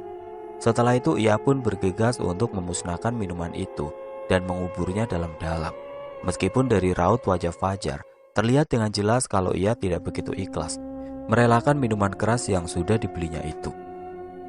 Biarlah kesalahan fatal yang diperbuat keduanya menjadi pembelajaran berharga bagi kami semua, agar kami bisa lebih berhati-hati dalam bersikap selama pendakian ini. Terlebih lagi perjalanan kami untuk sampai di base camp masih sangat jauh. Perasaanku menjadi jauh lebih lega dibandingkan dengan sebelumnya. Terlebih lagi setelah mendengar permohonan maaf yang secara langsung dilontarkan oleh Fajar dan juga Dila. Selain itu, beberapa teman lainnya pun mengikuti kehilafan yang sempat mereka lakukan, yaitu berpesta minuman keras dalam pendakian ini. Setelah ini, lebih baik kita semua bergegas untuk pulang, supaya kita bisa sampai sebelum fajar datang. Semoga semuanya berjalan sesuai dengan rencana kita ya. Tenda dan lainnya gimana, Bi? Kita kemasi semuanya. Rasanya pendakian ini benar-benar melelahkan, ucap Tari. Sabar Tar, sabar. Maafin aku ya Tari, ucap Dila lirik. Tari pun memeluk Dila dengan segera. Ia tidak ingin Dila pun ikut larut dalam kesedihannya, sementara ia tahu Dila baru saja mengalami hal buruk. Meskipun hal buruk tersebut berasal dari ulahnya sendiri. Aku tidak bermaksud menambah kesedihan kamu, Dila. Aku hanya ingin mengutarakan rasa lelahku saja, ucap Tari sembari memeluk Dila. Kalau saja aku dan Fajar tidak berbuat hal buruk, tentu kita semua sudah sampai di base camp dan kita semua bisa beristirahat dengan lega, ucap Dila menyesal. Semua sudah terjadi. Jangan terus salahkan diri kamu, Dil. Kita akan sampai ke base camp dengan selamat tanpa ada satu orang pun yang tertinggal, ucap Tari. Aku cukup kagum dengan hati lapang yang ditunjukkan oleh Tari. Meskipun aku tahu betul ia begitu lelah, namun ia berusaha untuk tetap menjaga kondisi Dila agar tidak semakin drop. Sebab jika kondisi Dila semakin drop, maka perjalanan kami untuk turun dari Lawu pun akan kembali terlambat. Dan itu artinya kami akan semakin lama sampai di base camp pendakian Gunung Lawu. Aku dan teman-teman pun bergegas untuk membongkar tenda kami. Kami saling bekerja sama dengan baik agar bisa membongkar 2 tenda kami dalam waktu singkat. Tidak lupa barang-barang pribadi milik kami pun kami kemas masing-masing. Sampah yang kami hasilkan pun tidak luput untuk kami bawa turun. Kami tidak ingin melakukan kesalahan sekecil mungkin. Kondisi kaki Dila saat itu belum cukup pulih untuk bisa berjalan sendiri. Alhasil aku dan Tari pun saling bahu-membahu untuk memapahnya turun ke bawah. Aku tidak ingin melibatkan Fajar dalam hal ini. Aku cukup khawatir kejadian serupa terulang kembali. Sementara itu, tas bawaan milikku dan juga Tari kami titipkan kepada Hasan dan juga Husein. Sementara untuk tas milik Dila dititipkan kepada Imron. Kami benar-benar saling bahu-membahu dalam hal ini. Aku meminta Imron untuk berjalan di urutan paling depan, sekaligus untuk memberikan arahan kepada kami agar kami tidak salah dalam mengambil langkah. Sementara Hasan dan Husein berada di barisan paling akhir. Jalanan yang kami pijaki cukup licin dan terjal, sebab hujan belum lama turun dan membuat semua jalur pendakian menjadi sangat licin. Pelan-pelan aja Im, jalanan licin, ucapku kepada Imron. Siap Bi, aku akan pilih jalur yang tidak begitu licin dan tidak begitu terjal, ucap Imron. Aku percaya padamu Im. Belum begitu jauh kami melangkah, tiba-tiba saja kami mendengar suara cekikikan yang terdengar bersaut-sautan. Sontak hal tersebut membuat kami semua merinding seketika. Namun Husein terus memberikan arahan kepada kami untuk tidak menoleh sedikit pun ke arah manapun. Hal tersebut dilakukan untuk menjaga konsentrasi kami selama perjalanan ini. Jangan tengok ke arah manapun, cukup tatap ke arah depan. Pertahankan konsentrasi kalian teman-teman. Kami seakan-akan sedang berada di dalam dimensi lain, dimensi yang mengerikan, tempat di mana hanya ada kami satu-satunya manusia dan selebihnya makhluk-makhluk mengerikan yang ada. Keringat tidak berhenti mengucur dari pelipis kami semua. Suara cekikikan itu semakin jelas terdengar. Aku pun tidak sengaja mengalihkan pandanganku ke arah atas, dan betapa kagetnya aku saat melihat begitu banyak kuntilanak yang bertengger di atas pepohonan yang tumbuh di sepanjang jalur yang kami lewati malam itu. Sontak aku pun langsung beristighfar. Astagfirullahaladzim. Aku pun langsung melepaskan tanganku dari Dila hingga tubuh Dila goyah seketika. Tari pun kaget dengan teriakanku. Kenapa Bi? Tanya Tari seketika. Aku tidak ingin langsung memberitahukan apa yang aku lihat kepada Tari. Aku khawatir ia akan shock sama sepertiku. Namun di sisi lain aku pun tidak sanggup untuk menutupinya seorang diri. Aku menghentikan langkahku hingga hal tersebut membuat teman-teman yang lainnya juga merasa aneh dengan sikapku. Kenapa Bi? Tanya Imron.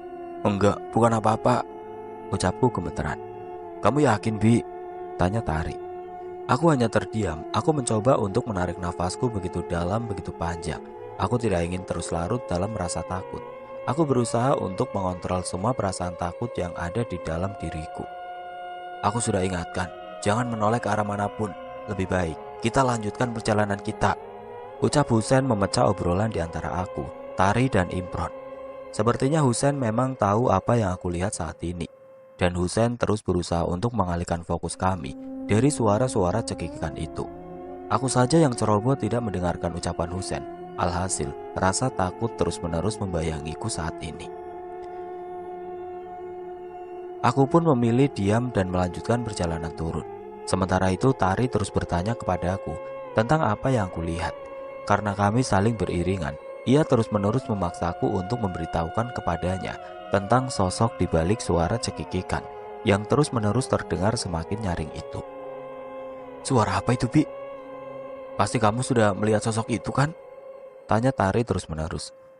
Lebih baik kamu jangan lihat, Tar. Kenapa? Tanya Tari. Sudah, lebih baik kita fokus ke depan. Tari tidak putus arah begitu saja. Ia terus-menerus memaksaku untuk memberitahukan apa yang aku lihat kepadanya. Karena merasa ditekan oleh Tari, akhirnya aku pun membisikkan apa yang aku lihat kepada Tari. Sontak hal tersebut pun membuat Tari shock. Ada banyak kuntilanak bertengger di atas pohon, persis di mana kita semua berjalan, Tar. Bahkan saat aku hitung, jumlahnya sampai 10 kuntilanak. Aku benar-benar merinding setelah melihat sosok-sosok mengerikan itu. Ah, yang benar kamu, Bi. Masa ada banyak kuntilanak di sini? Bukan cuma 1 tapi 10. Nggak masuk akal. Ucap Tari menunjukkan ekspresi tidak percaya dengan apa yang aku ceritakan. Kalau nggak percaya, coba deh lihat sendiri ke atas sana, bisiku kepada Tari. Dila yang dari tadi mendengar perbincangan antara aku dan Tari tidak bergeming sedikit pun. Mungkin rasa sakit yang dirasakannya mengalahkan rasa penasaran akan apa yang aku dan Tari perbincangkan. Tari pun kemudian melihat ke arah atas, ke arah pohon yang aku maksud. Dan benar saja, wajah Tari seketika saja berubah. Wajah ketakutan benar-benar terlihat begitu jelas dari diri Tari. Bahkan wajah Tari seketika saja berubah memerah. Tar, kamu baik-baik saja kan? Saat aku bertanya begitu, tiba-tiba saja Tari pingsan. Sontak hal tersebut membuat kami semua terhenti. Kok Tari pingsan? Tanya Imron yang bergegas ke arah Tari. Tari pun kemudian dibawa ke tempat yang lebih landai oleh Imron dan Husen. Sementara aku membantu Dila untuk berjalan menuju ke arah Tari. Semua orang menanyakan kepadaku tentang apa yang sebenarnya terjadi. Mengapa Tari tiba-tiba saja jatuh pingsan, padahal sebelumnya kondisi dia baik-baik saja. Bahkan dia tidak terlihat sakit sama sekali. Semua orang terus menginterogasiku, namun aku sendiri tidak sanggup untuk berkata sebenarnya. Apalagi jika harus mengatakan bahwa Tari jatuh pingsan karena melihat apa yang aku lihat, yaitu banyaknya sosok kuntilanak di atas pohon rindang sana. Namun belum sempat aku berucap, Husen sudah lebih dulu tahu apa yang sebenarnya terjadi. Ia kemudian mengomeliku karena aku sudah tidak manut dengan apa yang diucapkan olehnya. Husen memang memiliki kekuatan khusus seperti indera keenam, sehingga ia tahu betul apa yang ada di sekitar kami. Terlebih lagi suara cekikikan yang terus terdengar tanpa henti. Bahkan sampai detik ini pun, suara cekikikan itu masih saja terdengar. Sudah aku peringatkan jangan menoleh ke arah manapun. Pasti kamu dan Tari abai kan? Ucap Husen kepadaku. Maaf, aku benar-benar tidak sengaja menoleh ke arah atas hingga aku melihat semua makhluk mengerikan itu. Begitu juga dengan Tari. Tari terus memaksaku untuk mengatakan apa yang aku lihat. Karena dia terus mendesakku, akhirnya aku pun dengan terpaksa memberitahukannya kepada Tari. Aku tidak tahu jika kejadiannya akan seperti ini, ucapku. Untuk pembelajaran saja, nanti semisal di perjalanan ke depan, aku memberikan peringatan kepada kalian semua untuk tidak berhenti dan tidak menoleh ke arah manapun. Tolong percaya itu. Sebab percaya atau tidak, kita semua dalam situasi yang kurang baik. Banyak sekali makhluk penghuni lawu yang mengawasi kita, sebab kita telah melakukan kesalahan dalam pendakian ini, ucap Husen. Beruntung ada Husen di tengah-tengah rombongan kami. Meskipun sedari awal dia tidak terlalu banyak bicara, dan bahkan dia juga turut bergabung dalam pesta miras yang dilakukan oleh Fajar. Namun setidaknya kemampuan indera keenamnya mampu membawa dia menjadi sosok yang lebih bijak, dan terus mewanti-wanti kepada kami apabila ada hal gaib yang tiba-tiba saja datang menghampiri kami. Sekali lagi, aku minta maaf. Setelahnya kami semua pun fokus untuk menyadarkan Tari. Beruntung aku membawa minyak angin yang bisa kuolesi di bagian bawah hidung, supaya ia bisa lekas sadarkan diri. Butuh beberapa waktu hingga akhirnya Tari benar-benar sadarkan diri. Kamu nggak apa-apa, Tar? Aku takut, Bi, ucap Tari gemeteran. Sudah aku bilang jangan ikut melihat ke arah atas, tapi kamu gak mau percaya itu. Aku tidak pernah sangka jika mereka semua ada di atas sana, ucap Tari. Mereka tidak akan ganggu kita. Mereka hanya menampakkan wajah seramnya, namun tidak akan melukai kita sedikit pun, ucap Husen. Imron dan teman-teman yang lain sepertinya paham dengan apa yang Husen maksud dan dengan apa yang aku serta Tari lihat. Namun mereka semua memilih untuk menurut dengan apa yang diucapkan oleh Husen. Sepertinya mereka benar-benar sudah lelah dengan semua kejanggalan yang terjadi, sehingga mereka memilih untuk tetap diam dan mengikuti alur yang ada. Setelah semuanya membaik, kami pun bergegas untuk melanjutkan perjalanan lagi. Perjalanan menuju base camp masih sangat jauh. Aku sendiri pun benar-benar lelah, karena sedari awal terus memapa Dila yang masih dalam kondisi kurang baik. Saat kami mulai fokus dengan jalur yang kami pijaki, dan suara cekikan itu pun sudah tidak terdengar lagi, tiba-tiba saja terdengar hembusan angin yang benar-benar berbeda dari angin biasanya. Seperti ada hal janggal yang akan terjadi lagi. Hembusan angin itu menerpa tubuh kami semua, aroma melati pun turut serta bersamanya. Belum sempat kami berucap satu kalimat pun, Husen sudah lebih dulu memberikan peringatan kepada kami semua. Tetap fokus ke depan, hiraukan aroma melati yang baru saja kalian hirup, ucap Husen. Semua anak terdiam. Kami tidak menjawab perkataan Husen karena rasa takut yang tiba-tiba saja membayangi kami. Aku pun langsung berpikir bahwa aroma melati yang baru saja kami hirup pasti ada kaitannya dengan penghuni Lawu. Tidak mungkin ada bunga melati di sekitar tempat kami berjalan saat ini.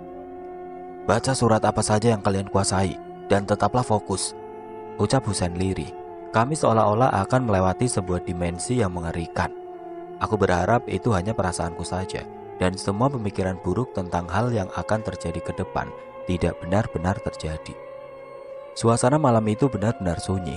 Kami pun membungkam mulut kami dan memelankan langkah kami agar tidak terdengar oleh siapapun. Namun naas, saat kami mulai fokus dengan kesunyian dan langkah kaki kami, tiba-tiba saja dari kejauhan terlihat sosok nenek tua yang terus memandang ke arah kami berjalan. Kami pun berhenti karena rasa ragu tiba-tiba menghantui kami. Jika kami tetap melangkah maju, maka kami akan semakin dekat dengan sosok nenek tua mengerikan itu. Namun jika kami memilih untuk melangkah mundur, maka kami tidak akan segera sampai di base camp pendakian. Kami benar-benar bingung dengan apa yang harus kami lakukan. Tetap berjalan dan hiraukan nenek tua itu, ucap Husen. Karena Imron merasa takut berada di barisan depan, ia pun akhirnya meminta Husen untuk berjalan di barisan paling depan. Akhirnya keduanya pun saling bertukar posisi. Kami benar-benar mengikuti komando dari Husen. Meskipun dalam rombongan ini, akulah leadernya, namun jika berkaitan dengan hal-hal gaib, aku pun tidak berani. Saat kami melewati nenek tua itu, tiba-tiba saja kami melihat sosok-sosok lain yang ada di belakang nenek tua itu. Ada ribuan makhluk mengerikan di belakang nenek tua itu, yang membuat konsentrasi kami semua seketika buyar. Karena rasa takut, akhirnya kami semua pun berlari tanpa arah. Kami bertujuh saling berpencar. Husen sudah mengingatkan jika kami harus tetap fokus. Namun rasa takut yang kami alami benar-benar menepis semua ucapan Husen. Kami merasa seperti dikejar-kejar oleh nenek tua beserta antek-anteknya tersebut. Karena hal tersebut, kami pun melupakan Dila yang sedang dalam kondisi kurang baik. Ketika kami semua sudah berada cukup jauh, dan bayangan nenek tua beserta antek-anteknya yang menyeramkan itu telah tiada, aku hanya melihat Husen di sebelahku. Sementara teman-teman yang lain tidak ada. Aku yakin mereka semua pun terpencar ke arah yang tidak jelas. Entah ada yang tertinggal atau ada yang jalan lebih dulu. Husen, gimana ini? Yang lain di mana? Ucapku kepada Husen. Sudah aku peringatkan untuk tetap fokus, tapi kalian malah memilih untuk berlari tidak jelas untuk menghindari amukan makhluk-makhluk mengerikan itu, ucap Husen. Mereka benar-benar mengerikan, Sen. Wajar jika kami semua ketakutan. Kita harus cari mereka semua sampai dapat, ucap Husen. Kita harus tolong Dila lebih dulu. Aku yakin dia tidak jauh dari tempat awal kita berlari. Semoga dia baik-baik saja, ucap Husen. Aku dan Husen pun kembali berbalik arah menuju tempat awal di mana kami semua berlari dan berpencar. Sepanjang perjalanan aku pun memanggil satu persatu teman-temanku, berharap mereka semua mendengar teriakanku. Sudah beberapa langkah kami berjalan, namun kami tidak kunjung menjumpai siapapun. Aku pun sempat hampir putus asa, namun Husen terus mengingatkan kepadaku bahwa aku juga harus bisa bertanggung jawab atas persoalan ini. Terlebih lagi aku adalah leader dari rombongan pendakian ini. Tepat di tepi jurang aku melihat ada 3 pendaki yang terlihat tidak asing bagiku. Aku pun mengajak Husen untuk pergi ke arahnya. Itu sepertinya mereka, Sen. Ayo kita ke sana. Aku dan Husen pun bergegas untuk menghampiri 3 pendaki yang saat itu tidak terlihat baik-baik saja. Benar saja saat kami sampai di tepi jurang, ternyata 3 orang pendaki itu adalah bagian dari rombongan kami sendiri. Mereka adalah Imron, Hasan, dan juga Tari. Aku benar-benar merasa lega ketika berhasil berjumpa dengan mereka bertiga. Aku pun langsung memastikan kondisi ketiganya yang terlihat tidak baik-baik saja. Tubuh mereka benar-benar kotor. Ransel yang mereka bawa pun tidak ada bersama mereka. Wajah mereka benar-benar lelah dan banyak luka yang ada di tubuh ketiganya. Kalian baik-baik saja bukan? Mereka tidak menjawab pertanyaanku. Nafas mereka benar-benar terengah-engah. Aku lantas menanyakan keberadaan Fajar dan juga Dila yang kebetulan tidak bersama mereka bertiga saat itu.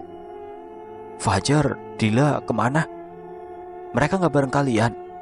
Saat aku menanyakan perihal Dila dan Fajar, ketiganya justru menangis histeris, seolah-olah menunjukkan bahwa peristiwa buruk baru saja mereka alami. Sontak tangisan ketiganya membuat aku dan Husen kebingungan, karena di antara mereka tidak ada satupun yang bersedia untuk buka suara. Apa yang terjadi dengan mereka? Kenapa kalian malah nangis? Dila dan Fajar baik-baik saja kan? Ucap Husen. Aku pun memaksa ketiganya untuk buka suara. Aku ingin mereka menceritakan apa yang sebenarnya terjadi, hal buruk apa yang baru saja menimpa mereka, dan bagaimana dengan Dila dan juga Fajar. Apa mereka baik-baik saja? Apa mereka masih tertinggal di belakang? Atau justru mereka sudah jalan lebih dulu? Setelah aku mendesak ketiganya, akhirnya Imron pun bersedia untuk buka suara. Ia menceritakan bahwa hal buruk baru saja menimpa mereka berlima. Saat kami semua berhadapan langsung dengan nenek tua beserta antek-anteknya yang sangat menyeramkan, yang seolah-olah mengejar mereka semua. Mereka melakukan hal yang sama seperti yang aku dan Husen lakukan, yaitu berlari untuk melindungi diri. Namun saat aku dan Husen berlari ke arah depan, justru mereka semua berlari ke arah jurang. Mereka semua tidak tahu jika langkah yang mereka ambil adalah salah. Karena tidak melihat jalur di depan dan tidak hati-hati, akibat rasa takut yang tidak mampu mereka bendung lagi, mereka semua terjerumus ke dalam jurang yang begitu curam. Beruntung Imron, Hasan, dan Tari berhasil memegang ranting pohon yang berada tidak jauh dari tepi jurang. Ketiganya lantas berjuang sekuat tenaga, melepaskan beban yang mereka bawa, dan berusaha untuk naik ke atas. Dengan susah payah, ketiganya pun akhirnya berhasil selamat dari jurang yang curam itu. Namun tidak dengan Fajar dan juga Dila. Keduanya terperosok ke dalam jurang bersamaan saat Fajar mencoba untuk menyelamatkan Dila. Mereka bertiga pun tidak tahu bagaimana nasib Dila dan juga Fajar. Apa mereka selamat atau mereka justru tidak selamat. Setelah menceritakan detail kejadian yang baru saja mereka alami, tangisan tidak kunjung berhenti dari ketiganya. Mereka merasa sangat bersalah karena mereka tidak berhasil menyelamatkan Dila dan juga Fajar. Karena kondisi yang benar-benar tidak memungkinkan, bahkan untuk menyelamatkan diri sendiri pun, mereka benar-benar kesulitan. Kita harus telusuri jurang itu dan cari mereka berdua. Aku yakin mereka berdua masih bertahan, ucapku optimis. Tapi gak mungkin bisa masuk ke dalam jurang yang curam itu tanpa adanya alat yang memadai. Nanti bukannya kita berhasil menyelamatkan mereka, justru kita semua yang bisa celaka, ucap Husen. Lalu apa yang harus kita lakukan? Kita kembali ke base camp dan minta bantuan pihak base camp untuk membantu kita mencari Dila dan juga Fajar. Yang pasti, kita harus tunjukkan kepada mereka titik menghilangnya Fajar dan juga Dila, ucap Husen. Aku setuju dengan usul Husen. Kita jangan sampai ambil langkah yang gegabah, ucap Tari. Kami semua pun akhirnya sepakat untuk kembali ke base camp meminta bantuan pihak base camp dan kembali mencari Dila dan juga Fajar. Fajar hampir tiba. Kami semua pun bergegas untuk mempercepat langkah kaki kami agar kami berlima bisa segera sampai di base camp. Namun sebelum kami turun, aku lebih dulu memandang ke arah tepi jurang tempat Dila dan juga Fajar terjatuh. Saat aku memandang ke arah sana, tiba-tiba saja aku melihat bayangan kakek tua bungkuk yang sebelumnya aku temui saat Fajar dan Dila dalam keadaan gancet. Kakek itu lagi, apa dia akan menyelamatkan Dila dan Fajar? Ucapku dalam hati. Kakek tua bungkuk itu terus memandang ke arah perginya kami. Tatapannya begitu tajam, namun tidak menyimpan sedikit pun amarah. Aku yakin kakek tua bungkuk itu adalah makhluk baik penghuni Gunung Lawu ini. Sementara nenek tua beserta antek-anteknya yang sudah menakut-nakuti kami dan menyerang kami adalah makhluk jahat penghuni Gunung Lawu yang kami pijaki. Aku berharap adanya sosok kakek tua bungkuk itu menjadi sebuah petunjuk bahwa Dila dan Fajar masih bisa diselamatkan. Dengan perasaan tidak menentu dan dengan langkah yang tertati-tati, kami pun akhirnya sampai di base camp pendakian Gunung Lawu. Kedatangan kami nyatanya mengundang perhatian banyak orang yang ada di base camp. Penampilan lusuh kami dan wajah kami yang tidak beraturan menyiratkan banyaknya kejadian buruk yang kami alami sepanjang pendakian. Petugas base camp yang sebelumnya tahu bahwa jumlah kami adalah 7 pun bertanya-tanya karena kami sampai dengan jumlah yang berkurang. "Dua teman kalian kemana?" tanya petugas base camp. Aku sebagai leader pun lebih dulu menyuruh teman-temanku yang lain untuk beristirahat, sebab aku tahu betul jika mereka semua benar-benar merasa kelelahan. Setelahnya aku pun mendekat ke arah petugas base camp dan menceritakan apa yang terjadi di dalam pendakian kami. "Bang, 2 teman kami jatuh ke dalam jurang. Tolong bantu selamatkan mereka." "Loh, kok bisa? Kalian tidak hati-hati? Tidak baca peta yang saya beri?" tanya petugas base camp. "Bukan itu permasalahannya, Bang. Ada banyak hal kompleks yang kami alami saat pendakian ini. Saya ceritakan detail kejadiannya ke Abang," ucapku. Setelahnya aku pun menceritakan semua kejadian yang kami alami sedetail mungkin. Dari mulai kesalahan Fajar berpesta miras di atas Lawu, kesalahan Fajar dan Dila bercumbu di atas Lawu, hingga keduanya pun gancet di atas sana, sampai makhluk-makhluk gaib yang terus berdatangan silih berganti mengganggu perjalanan kami. Hingga puncaknya ada banyak sekali makhluk mengerikan yang terlihat akan menyerang kami. Hingga kami pun lari terbirit-birit saling berpencar, tidak memperhatikan jalan dan tidak memperhatikan kondisi sekitar. Hingga akhirnya Dila dan Fajar berakhir di dalam jurang. Respon dari penjaga base camp menunjukkan rasa tidak percaya dengan apa yang terjadi kepada rombongan kami. Namun petugas base camp pun menanggapi bahwa semua hal buruk yang menimpa kami semua adalah ulah kami sendiri yang telah lalai dan abai dengan peraturan tidak tertulis yang ada di Lawu, di mana seorang pendaki dalam melakukan pendakiannya harus terus menjaga sikap dan menjaga lisan.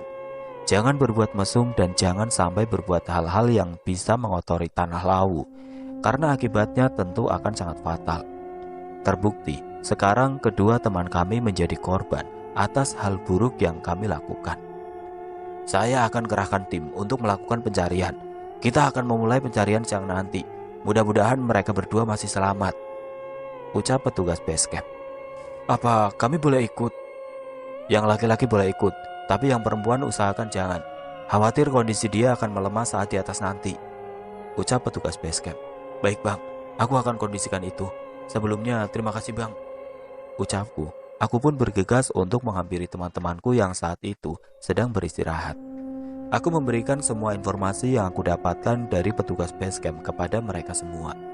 Pencarian akan dilakukan siang nanti, dan Tari bisa menunggu di base camp, tidak perlu turut serta dalam pencarian. Awalnya Tari sangat ingin bergabung dalam pencarian Dila dan Fajar. Namun setelah aku memberikan pengertian kepadanya, akhirnya Tari pun mau mengerti, dan dia bersedia untuk menunggu di base camp sampai pencarian Dila dan juga Fajar selesai. Kami semua berharap pencarian ini akan berbuah manis dan keduanya masih bisa selamat dari jeratan maut. Hari pun mulai beranjak siang. Petugas base camp yang berjumlah 4 orang pun mulai menyiapkan perlengkapan yang akan memudahkan kami semua dalam pencarian. Aku pun diminta untuk bergabung dengan mereka bersama ketiga teman yang lain. Kita akan memulai pencarian. Tolong kalian arahkan titik jurang di mana kedua teman kalian terjatuh, ucap petugas base camp. Siap bang. Kami pun memulai pencarian menuju jurang tempat di mana Dila dan Fajar terjatuh. Meskipun aku dan ketiga temanku merasakan lelah yang cukup hebat, namun kami berusaha untuk tetap kuat demi keselamatan kedua teman kami, yaitu Dila dan juga Fajar. Sesekali kami beristirahat untuk sekedar melepaskan lelah dengan menenggak mineral yang kami bawa. Setelahnya pun pencarian kembali dilanjutkan. Aku benar-benar tidak pernah menyangka akan berada di titik sekarang. Titik di mana kami semua merasakan hal buruk tidak kunjung usai. Justru terus datang silih berganti. Pendakian ini benar-benar pendakian yang sangat melelahkan. Rasanya aku benar-benar kapok mendaki karena terlalu banyak hal pelik yang aku alami selama pendakian di Gunung Lawu. Kami semua pun akhirnya sampai di jurang tempat Dila dan juga Fajar terjatuh. Petugas base camp pun bergerak untuk mengeluarkan perlengkapan yang mereka bawa. Setelahnya satu persatu dari mereka pun masuk ke dalam jurang untuk mencari Dila dan juga Fajar di dalam sana. Kami pun diminta untuk menelusuri tepi-tepi jurang dan tempat sekitar untuk meminimalisir segala kemungkinan yang ada. Aku harap mereka segera ditemukan. Yakin saja mereka pasti ketemu, ucap Husen. Andai waktu bisa diputar lagi, aku pasti akan berusaha dengan maksimal untuk menolong mereka berdua. Semua sudah terjadi, ucap Hasan. Kita harus banyak-banyak berdoa supaya mereka selamat. Kami semua pun terus berjalan menyusuri tepi jurang untuk memantau kondisi jurang, sekaligus mencari petunjuk tentang keberadaan keduanya. Tidak berselang lama, aku mendengar salah satu petugas berteriak memberikan tanda bahwa Dila dan Fajar berhasil mereka temukan. Teman kalian ada di sini, teriak petugas. Tolong selamatkan mereka, bang. Para petugas itu pun bergegas untuk mengangkat tubuh Dila dan juga Fajar ke permukaan. Sementara aku dan ketiga teman yang lain mencoba untuk menangkap mereka dari tepi jurang. Benar-benar proses evakuasi yang cukup dramatis. Setelah sampai di tepi jurang, aku bergegas untuk memastikan nadi kedua temanku itu. Nadi keduanya masih ada, meskipun sangat lemah. Tubuh keduanya benar-benar penuh dengan luka. Darah bahkan mengucur di mana-mana. Kita harus segera bawa mereka ke klinik terdekat. Mereka masih hidup, ucapku bersemangat. Kami semua merasa sangat lega sebab keduanya ternyata masih dalam kondisi hidup. Kami pun bergegas untuk membawa Dila dan Fajar turun dengan tandu seadanya. Kami berjalan cepat agar kondisi keduanya tidak semakin memburuk. Sesampainya di base camp, kami lantas membawa keduanya ke klinik terdekat untuk segera dilakukan pemeriksaan. Sementara Tari, aku perintahkan untuk memberikan kabar kepada orang tua Dila dan juga Fajar agar mereka bisa datang untuk melihat kondisi keduanya yang cukup mengkhawatirkan. Kondisi kedua pendaki ini cukup kritis. Mereka harus segera dibawa ke rumah sakit yang ada di kota untuk segera dilakukan tindakan, ucap dokter di klinik kecil tidak jauh dari base camp pendakian. Kami pun akhirnya membawa Dila dan Fajar ke rumah sakit yang ada di kota dengan bantuan ambulan yang ada di klinik. Perasaan haru benar-benar berkecamuk di dalam diri kami berlima. Kami tidak pernah sangka jika kondisi Dila dan Fajar akan seburuk ini. Wajar saja keduanya jatuh ke dalam jurang yang cukup curam, sehingga pasti sangat banyak luka yang bersarang di tubuh keduanya. Terlebih Dila yang sebelumnya sedang mengalami cedera di kaki kanannya. Sesampainya di rumah sakit, dokter jaga langsung bergegas untuk memeriksa keduanya. Kondisi keduanya benar-benar memprihatinkan menurut dokter jaga. Keduanya harus dirawat secara intensif di rumah sakit dan diperlukan persetujuan dari wali keduanya. Tidak berselang lama, orang tua Dila dan Fajar pun datang. Mereka langsung menyetujui adanya perawatan intensif untuk anak-anaknya tersebut. Orang tua keduanya lantas menginterogasi kami satu persatu untuk menanyakan apa yang sebenarnya terjadi saat pendakian di Gunung Lawu itu. Aku pun menceritakan semua detail kejadiannya kepada orang tua keduanya. Mereka terlihat begitu syok. Mereka tidak habis pikir jika anak-anak mereka akan melakukan hal buruk hingga berimbas secara langsung dalam kehidupan keduanya. Aku dan keempat temanku yang lain pun berpamitan untuk kembali ke rumah lebih dulu, sebab orang tua kami pun tentu khawatir karena kami tidak kunjung pulang. Kami akan merencanakan untuk datang lagi menjenguk Dila dan Fajar besok lusa. Kedua orang tua Fajar dan Dila pun berterima kasih karena kami semua telah berusaha sebaik mungkin untuk menolong anak-anak mereka. Semenjak saat itu kondisi Fajar dan Dila semakin menurun. Keduanya dirawat di ruang ICU karena mengalami koma. Kini hampir 1 bulan penuh mereka mengalami koma dan tidak kunjung sadarkan diri. Banyak pembelajaran yang kami dapatkan dari peristiwa naas yang kami bertuju alami selama melakukan pendakian di Gunung Lawu. Sangat penting menjaga lisan dan sikap saat pendakian. Sebab jika salah satu dilanggar, maka hal buruk pun akan datang dan balasan akan perbuatan buruk yang dilakukan akan diperoleh secara setimpal. Maka dari itu, jaga sikap dan jaga lisan saat mendaki agar selamat sampai pulang nanti. Oke teman-teman, sekian untuk kisah kali ini. Semoga apa yang sudah saya sampaikan dalam kisah ini dapat dijadikan pembelajaran untuk kita semua. Dan buat teman-teman yang baru bergabung, jangan lupa untuk like, komen, share, serta subscribe channel ini. Dan jangan lupa nyalakan juga lonceng notifikasinya. Dan akhir kata, wassalamualaikum warahmatullahi wabarakatuh.